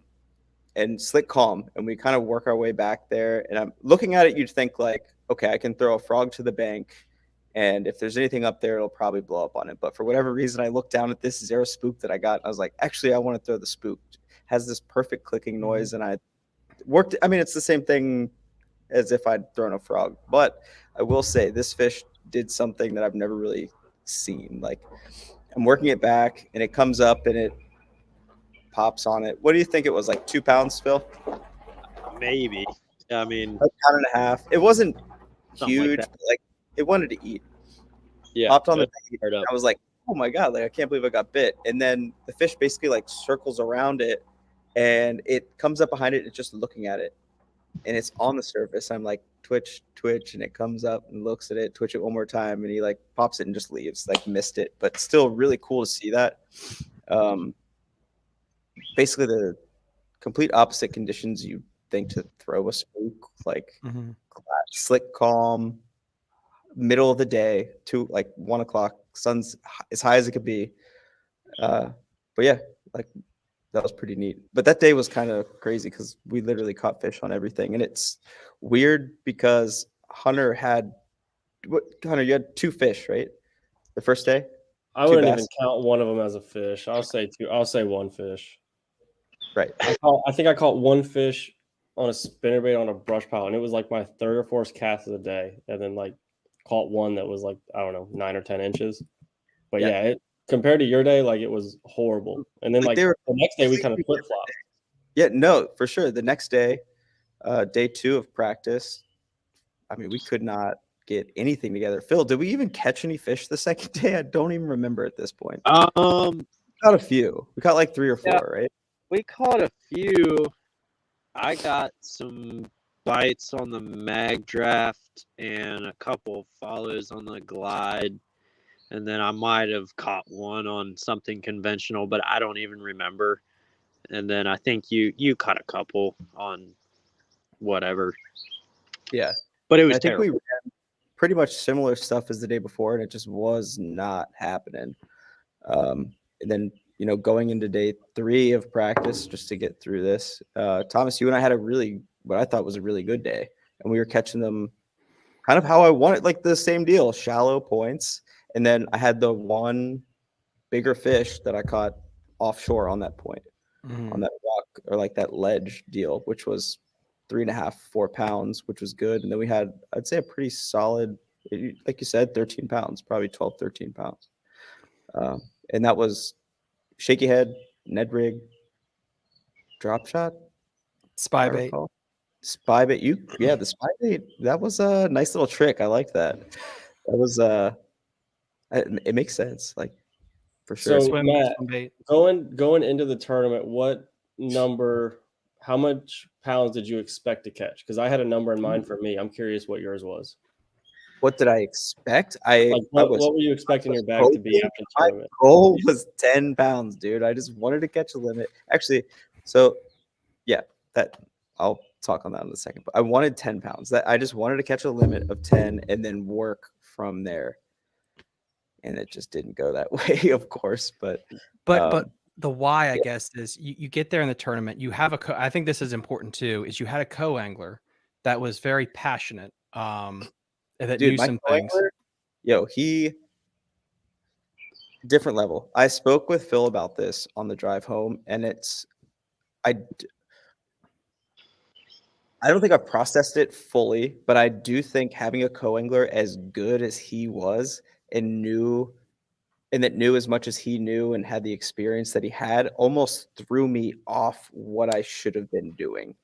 And it's nothing against him. No. Guy. He was not pushy at all. Like, oh, let's go here. Let's try this. Let's do this. It was very he was just literally like, hey, if we need some spots with fish, I got them. And if you want to go there, we can go look. Like, you can go. I'll take you there. You can look at it. If you don't feel it, we can leave. Like, it's up to you. Whatever you want to do. It was just he was the nicest guy. But literally every spot we went to of his was loaded. It was loaded, and I just could not get it together. But he did really well. I'm on a 2-for-2 cast streak, or my co's are on a 2-for-2 cast streak, which is good. And I learned a lot fishing with him. Like I it's like almost feels like it should have been the opposite. Like I should have been the co, he should have been, but regardless. No, because like I think this is really important for people at home because I've had co-anglers like that too, where it's like clearly they know more, clearly they have some spots, but it got me out of my head, and it probably, even though they knew more, I did worse. And it so almost was like intimidating me. I'm like, damn, I don't want to screw this guy up. But like if I had like just kept hopping these shallow points fast, moving fast, even if I went for a 2-hour stretch without catching fish, I know that I would have caught some eventually because the last 2 stops of the day, we started doing that again and hit spots that we'd hit earlier. oh my gosh. Like those windy shallow points. And like I caught 2, he caught like 6 at one of the spots. Holy shit. It was actually one of the spots that you and I'd fished.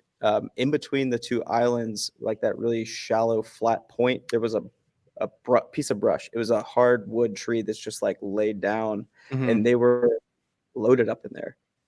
But yeah, I think that had I just stuck with my plan and what I wanted to do, what I should have done, it would have worked out better in my favor. But either way, I learned a ton. Still had a good day. He did well, so I'm stoked on that. I think that's so important that for people at home that want to get into tournament fishing and understanding like the decisions you make are just, it is the difference. Luck is involved, of course. As Brandon Polinick said, the only luck involved is when you drop your bait down there, the 4-pounder eats it before the 2-pounder gets it. That's the luck part a lot of times. Other than that, it's execution and good decisions. And it sounds like that running gun pattern on these lakes is so important. And you guys had the tangible, like, okay, this is what I need to do. It's there. And it was just maybe that little extra execution, and then everything would have been different because you had 6 pounds for 4 fish.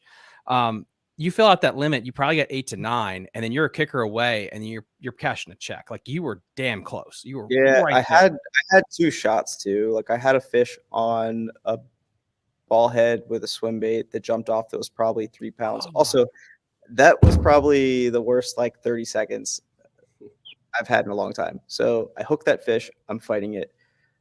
My co David like jumps up to the front with the net and he puts his rod down on the left-hand side of the boat. He's like, what side do you want it on? And I was going to bring it around the front of the trolling motor and keep that sweeping motion around the boat. But the fish jumped and threw the bait, and I spun around basically entirely all the way back to the trolling motor. And I was just kind of grumbling. I was like, and I stepped back on the trolling motor. It's on 100%. And I point back into the wall. I throw him off balance. He steps on his Stratic CI4 and snaps it in half at the frame. And I just am like, dude, I am so sorry. Like I felt terrible. He was cool about it. He was like, it was a freak accident. Like it happens. Like I know you didn't mean to trip me up basically, but it was just a really shitty situation all around. I was like, dude, I had the same exact reel on one of my rods. I'm like, just take it, use this the rest of the day.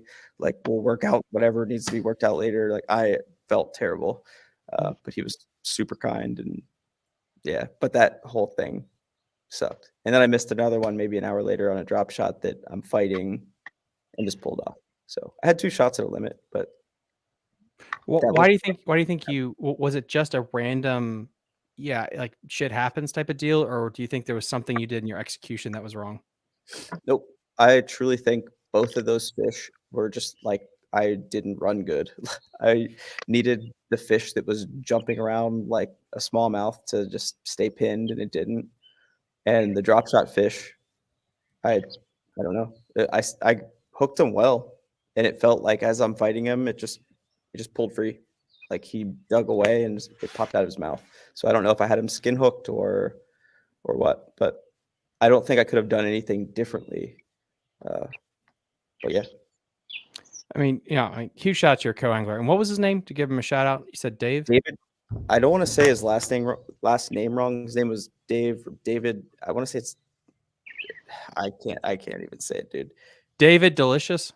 Deciduous. David Delicious. I cannot. I can say it because I can't speak. Let me hold on. I got it. I got you. Share this right here. Desucius. David Desucius, 15th place. Huge shout out to you, bud. He's a beast. He awesome dude.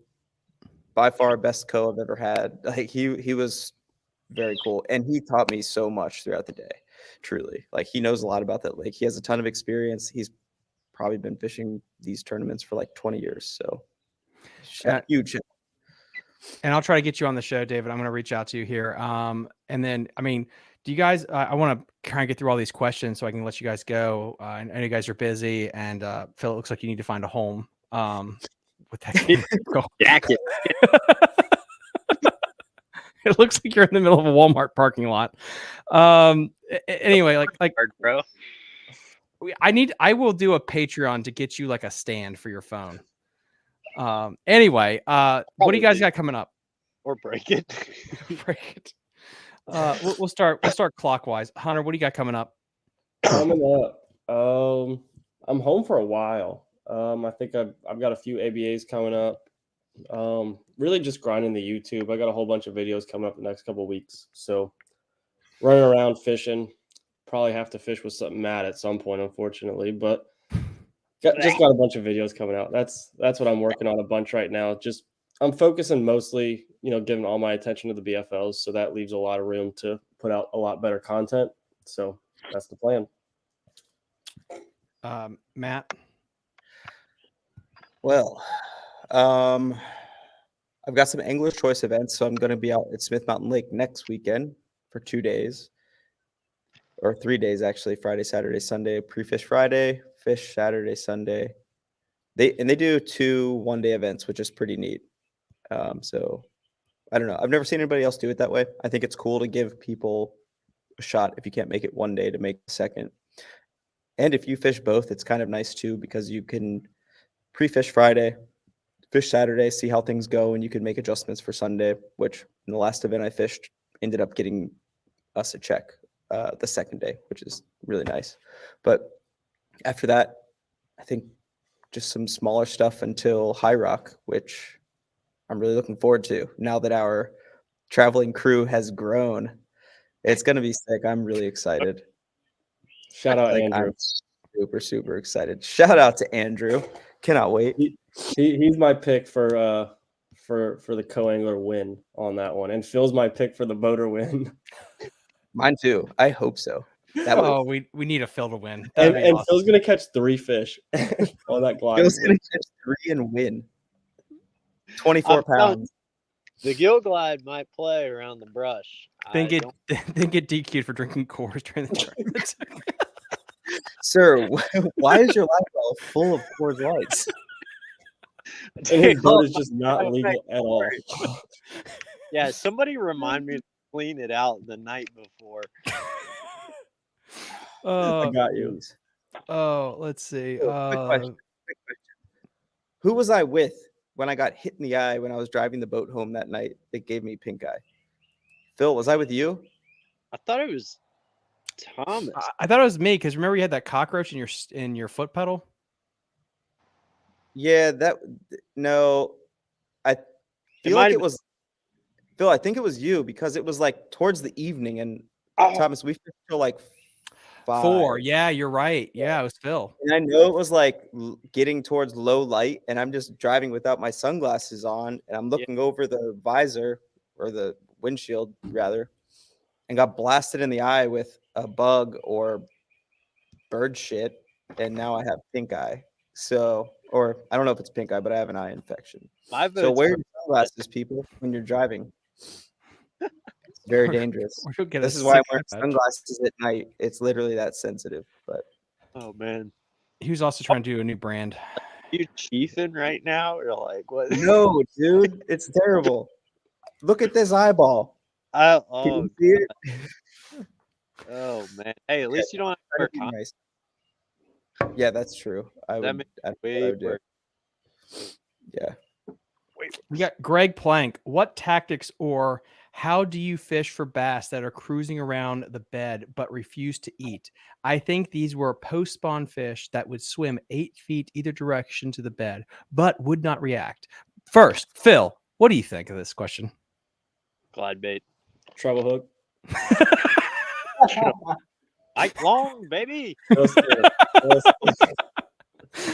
bait. Bill did tell me that was his hero.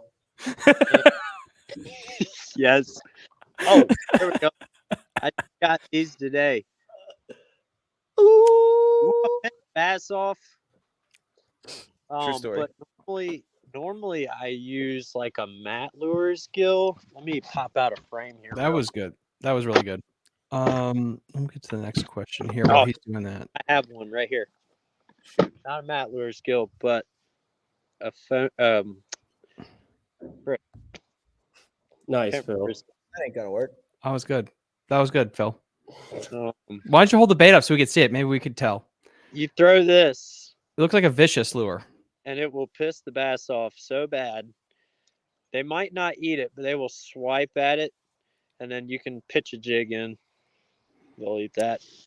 I dealt with that a bunch at Gaston. I spent the last hour of my tournament trying to catch a cruising 3-pounder that would stay within sight the entire time. It would not eat a wacky rig, crankbait, swim bait, nothing. And if I caught that fish, I probably would have won. So that was. Oh man, Those fish are some of the toughest fish to catch. And you think they'd be easy because you're staring at them and you can see how they react. And anything you throw at them, they're scared of it. So That is old school though, because I remember when we were at Kiwi for the national championship, I was doing that. We found a nice better, and I took the treble hooks off my bluegill, and I kept throwing it in the bed until its personality changed and it was pissed off. And I switched to a fluke of the same color, and I pitched that in there until it ate it. And I've heard guys doing that with mag drafts too. Take the treble hook off, throw the mag draft in there to piss them off, and then go back in there with something else, because you never know with a mag draft if they're actually going to get it or not. So that's not bad advice at all. this one wasn't even on a bed. I couldn't see the bed. It was just like cruising shallow in like a 10-foot area. I mean, I'm sure there was a bed, but I just couldn't see it. But yeah, very frustrating. It is very frustrating. We have Bassin with Big Malone. Any luck towards the Buffalo Springs area? Nope. No. No. This is called a burrito gill. Burrito I'm gill? back. He's back, guys. Burrito gill. Throw this around beds and fish that are cruising around beds, and they will crush it. This one actually has bite marks on it from a bunch of fish that I was able to get 3 at. That's awesome. Let's see, HP. We got Luke Wilder. Heard that HP pulls hella hogs and hella pogs.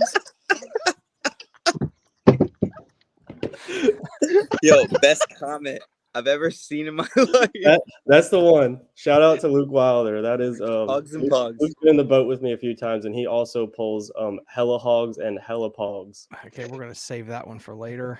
That's gonna be good marketing stuff. Let's see. That's the best thing I ever seen. All right, we're going this way. I'm pulling a Phil. Brandon Solis, will you have the winner on? So I tried. He is 70 years old. He has no Facebook. He has no Gmail. He has no Instagram. I don't know how the hell to get a hold of this guy. He's won Kerr 5 times in a row, I believe, and the last time was 1999. This guy is old. If you know Cornell Badra, please. Oh, dude, I know Cornell. Oh, I've been asking like 50 people, and no one knows how to get a hold of this man. Wait, he's the you want the co-angler? Yeah. No, that's the fishing vids guy. Yeah, YouTube fishing vids is Cornell yeah, Badger. yeah. You should have him on. He's the man. I messaged him. I haven't heard. Yeah, I want Cornell on. Yes, and then Danny Harrell. Okay. He's also won this one like twice, maybe more. Danny Harrell won 4 times. Last time was 1999. And then YouTube fishing vids. I just emailed. Good Lord, it's been long. I messaged him on Instagram, so I'm waiting to hear back. Maybe you can like pester him a little bit. But yeah, I want to get him on too. Talk about it. I wished him luck the night before. That's why he won. I gave up all my good luck. Yeah, you're saving it because you're going to win at High Rock. What were your top That's 3? Phil. What were your top 3 performing baits on Kerr? Did any baits disappoint you because the bite wasn't on? 10-inch glide bait. That was disappointing. Ned Spinner rig, bait was number 1. spy bait, and jerk bait for me. Yeah, mine that surprised me was a spook. I started the morning off throwing a spook because I actually looked in my rod locker in the morning and I saw my spook and I pictured Matt's face telling me to throw a spook. And that is the only reason I pulled it out. And I caught 2 of my 3 fish. So shout out Strykul on that one. How That's often lucky, do you picture dude. his face? More than I like to. Because I think Like, I said like you should I throw think a I spook, said- Hunter. You I should think throw I a said spook. something like I want to throw like a popper, and he was like, "Did you get bit on a popper?" And I was like, "No." And he's like, "You That's need to throw the exactly how that spook." went too. I go, did And I was you like, get "All right." hit on a popper? I was like, "Whatever, Matt." And sure enough, Dad knows best. yep. I don't know how I've ended up with these two children. Yeah, how did you adopt some? Anyway, that's a whole nother conversation. Honestly, what you should do is have a vlog, a camping vlog, like Scott Martin does, like the traveling videos. That would be. Matt and I have had a few moments that probably, It's- they would have made a probably pretty good YouTube video. Oh, probably. 100%. Phil stumbling into a plan. I don't believe that. Scales and Tails podcast. That's my buddy Adrian. Yo, Adrian Dean from Michigan. he's the man. We got 3 more Got- questions and we're all caught up. Thank goodness. Oh my goodness. Like- Swimbait podcast right now. Check him out. Hale. Yep. I'll link him in the episode description too. We got Matt York. Phil, if I order a bait, how many years until I get it? Till you get it from me. From me, shoot. Just depends on USPS, baby. I sent them out the next day. I have a post office literally right there. That's where he lives. It's right outside. Yeah, literally. There's a post office at the end of my driveway. Matt, Matt York, send me a way to get a hold of you somehow. Instagram stuff. You just want to bait. That was funny as hell. You get a comment for that one. Nice. Let's see. I think I got all of them. What top baits? We did that one. We did that one.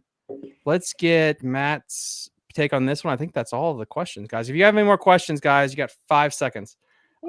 It was what tactics or how do you fish for bass that are cruising around the beds, Matt?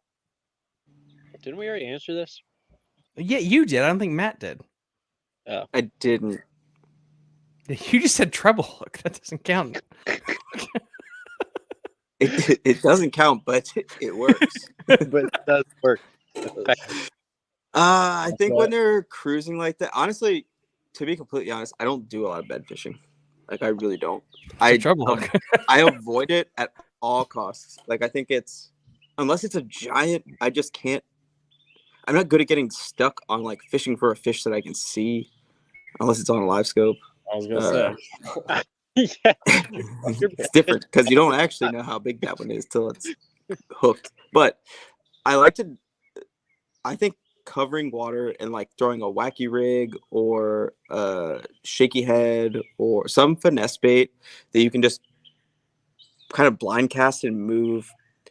You're fishing slow, fast, I guess is how some people like to say it.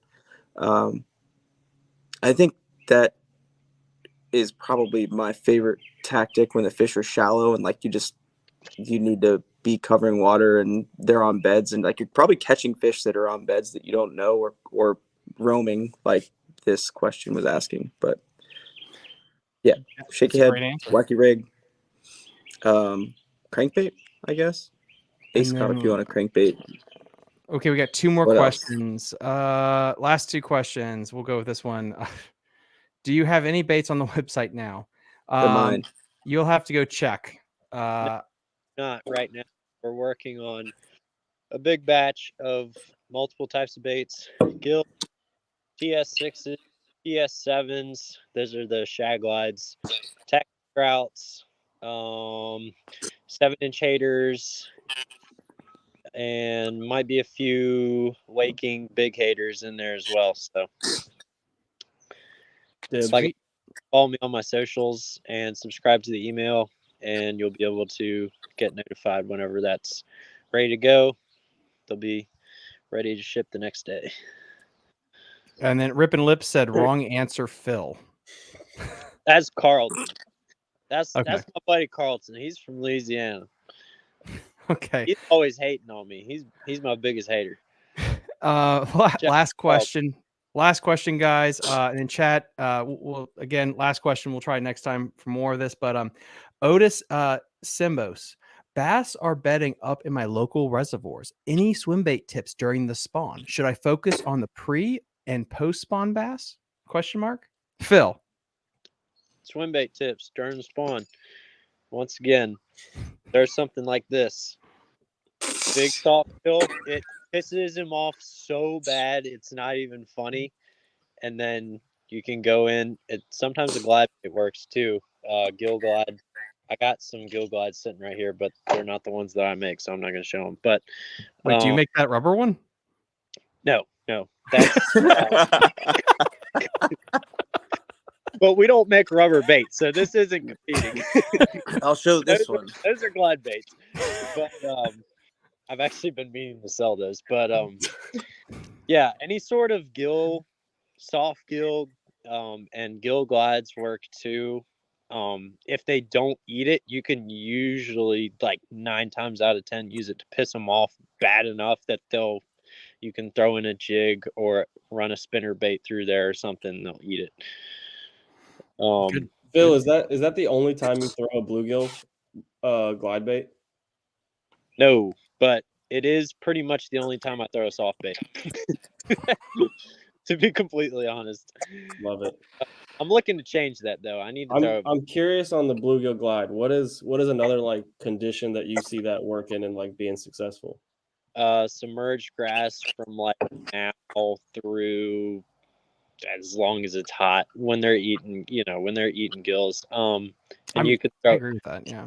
Yeah, throwing it around laydowns. Oh my gosh, there's been a couple times on the river, not on the Shenandoah, but on the North River, where they threw brother rolled in, where I threw a gill glide on a laydown, and I literally had like 13 fish come out of the tree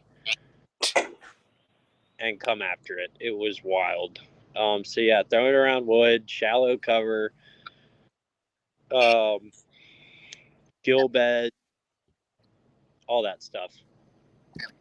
No, I 100% agree with you. I think bluegill swim baits are something that no one really touches anymore, and I don't know if that's just because like the mag draft phenomenon and the gizzard shad bite, but bluegill eaters, it's so weird because a bluegill is always the same size. It's about 5 to 6 inches, whereas a gizzard shad will get 10 plus inches. Yep. But if you are in a bluegill bite, you can have a 10 to 12 pounder that will just choke that 5-inch bait if they're that dialed into that bluegill deal. But it's very situational. I think Matt Allen really talks about that too. About the problem is, I guess, the shape. But then again, you fish gizzard shad glide baits, and it's big as hell. So I don't think there would be an issue with that at all. Yeah, I mean, people like shad glide huge right now, and Vic made one of the first really good shad glides in the paperweight.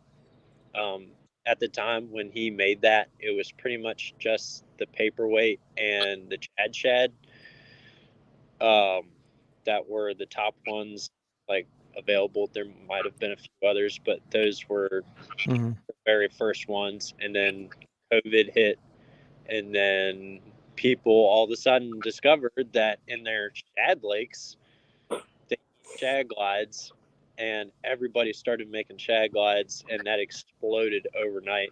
And it's the #1 bait on the market right now as far as swim baits go. But yeah, gill baits are definitely underrated right now. No, good deal, guys. And then I guess I'm gonna this is a very uplifting comment, and this will help Hunter feel better. So we'll end with this one. Francis says, "So glad you got HP on to talk. I got stranded on the James River with my girlfriend, and he passed by fishing. So lucky he was able to take her back to shore for me." Yep, that happened. Wait, you took just his girlfriend? What? Hunter, why didn't you tell us this story, dude? I mean, I nice guy. I wish you didn't word it like that. No. I brought him, his dad, and his girlfriend back to the ramp.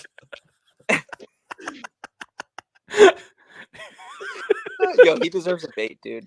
He deserves a bait. He does. I will get him a bait. France. Yeah. Send me a way to get in contact with you. I got a bunch of stuff here. I'll send you some stuff. That was freaking awesome. Oh my god. No, Thomas, you got to make Hunter send him a bait. Hunter, you good for that, bud? I got Aiden Francis covered. Yeah, unlike Unlike Phil, Hunter's got some baits he can give away. Yeah, Phil. Thank you. Thank you. I hate you guys. It's this year. It's not even. We should fun. probably talk about how much that Hunter and how much shit Hunter gave I Phil agree. all week about giving us baits. Oh, shit. It was a lot, Well, It there's some comes from other the heart. reasons behind it, but we won't get into and we all just that. want more. We just want more. Especially that high quality color. Can't please him. That's not like 10. You want some more? 10. I got none. You actually. I started with more fish everything baits than I came with because I gave you one somehow. Yeah, it's right here. Yeah, that's mine. I was literally bitching all week, like, Phil, I need some more baits. I need some more baits. I need some more baits. You didn't And I left with send it one back less. to the for testing. Yeah, yeah, I had to give Phil a bait when we thought he was fishing the tournament too, of his own bait. Oh, the white He's one like, you that I mind gave if I you. throw that? I'm like, it's yours. Oh man, Oh, it's true. I just love that we had to go. I'm so shopping excited you for to- High Rocks, boys. Oh yeah, it's gonna be fun. I feel bad for them Who's bass at excited? High Rock. It's gonna be a good deal. Is this 4 boaters here? 1, 2, I'm 3, 4, going 4. full Keith Poche on that thing. I'm I jumping. can't wait. Actually, I guess we should. Okay, we should end with that. What do you think the weights are gonna be? I have no clue, but I'm guessing, Good start. I don't know, 17, 18, somewhere in that range. 18. What was the weights that you sent us earlier? What was that winning weight? It was it 18, 16? 19 pounds. Yeah. that place does. It's going to be a little bit deeper than Kerr. It's going to be better than Kerr, like by far. The weight's going to be better than Kerr. A lot of docks. The water's stationary. Like it's not going to be fluctuating as much. I don't know what the bait situation is going to be, but it's going to fish like a North Carolina lake. I think yellow crankbaits, docks will be playing. There's going to be a little bit of a ledge bite too. It'll be fun. It'll be a lot of fun. I think one thing too that I don't know if it gets talked about at Kerr, it was a 14-inch size limit. Like the tournaments that I've fished at Kerr, they've either been 12 or North Carolina has a weird little slot where you can have 2 under 14 and the rest have to be over. So that definitely I think played a part because it was hard to find a 14-inch fish. Because if it was either one of those other ones, we would have seen probably a ton more limits. I know I would have had one. I'm sure Matt would have had one.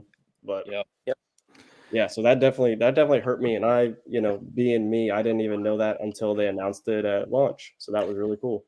And I wonder, like, this is something I'm thinking too. If you watch like Milliken and stuff, like, I feel like it's important to weigh your fish in practice to know like what the heck you're dealing with. Because some of those fish that we were catching look like coked out prostitutes, like big heads, and they're just skinny waists. And it's like, okay, They were rough. Call them like them. They were rough, and it's like, okay, did we catch 13 pounds? Like, I know we definitely had 13. I think we had 13, but I think we probably had a little bit more if we waited. The one fish I shook off was probably going to help us a little bit. The one that threw the spy bait was definitely 3 when he jumped out of the water. And then the one Matt had follow his glide bait, if that connected, that's 14 to 15 probably. But yeah, that was were we around the right fish? fish? That was a real. Did you try that one on game day? Nope, didn't end up back there. Terrible. So dummy. I should have. You could lead a horse to water.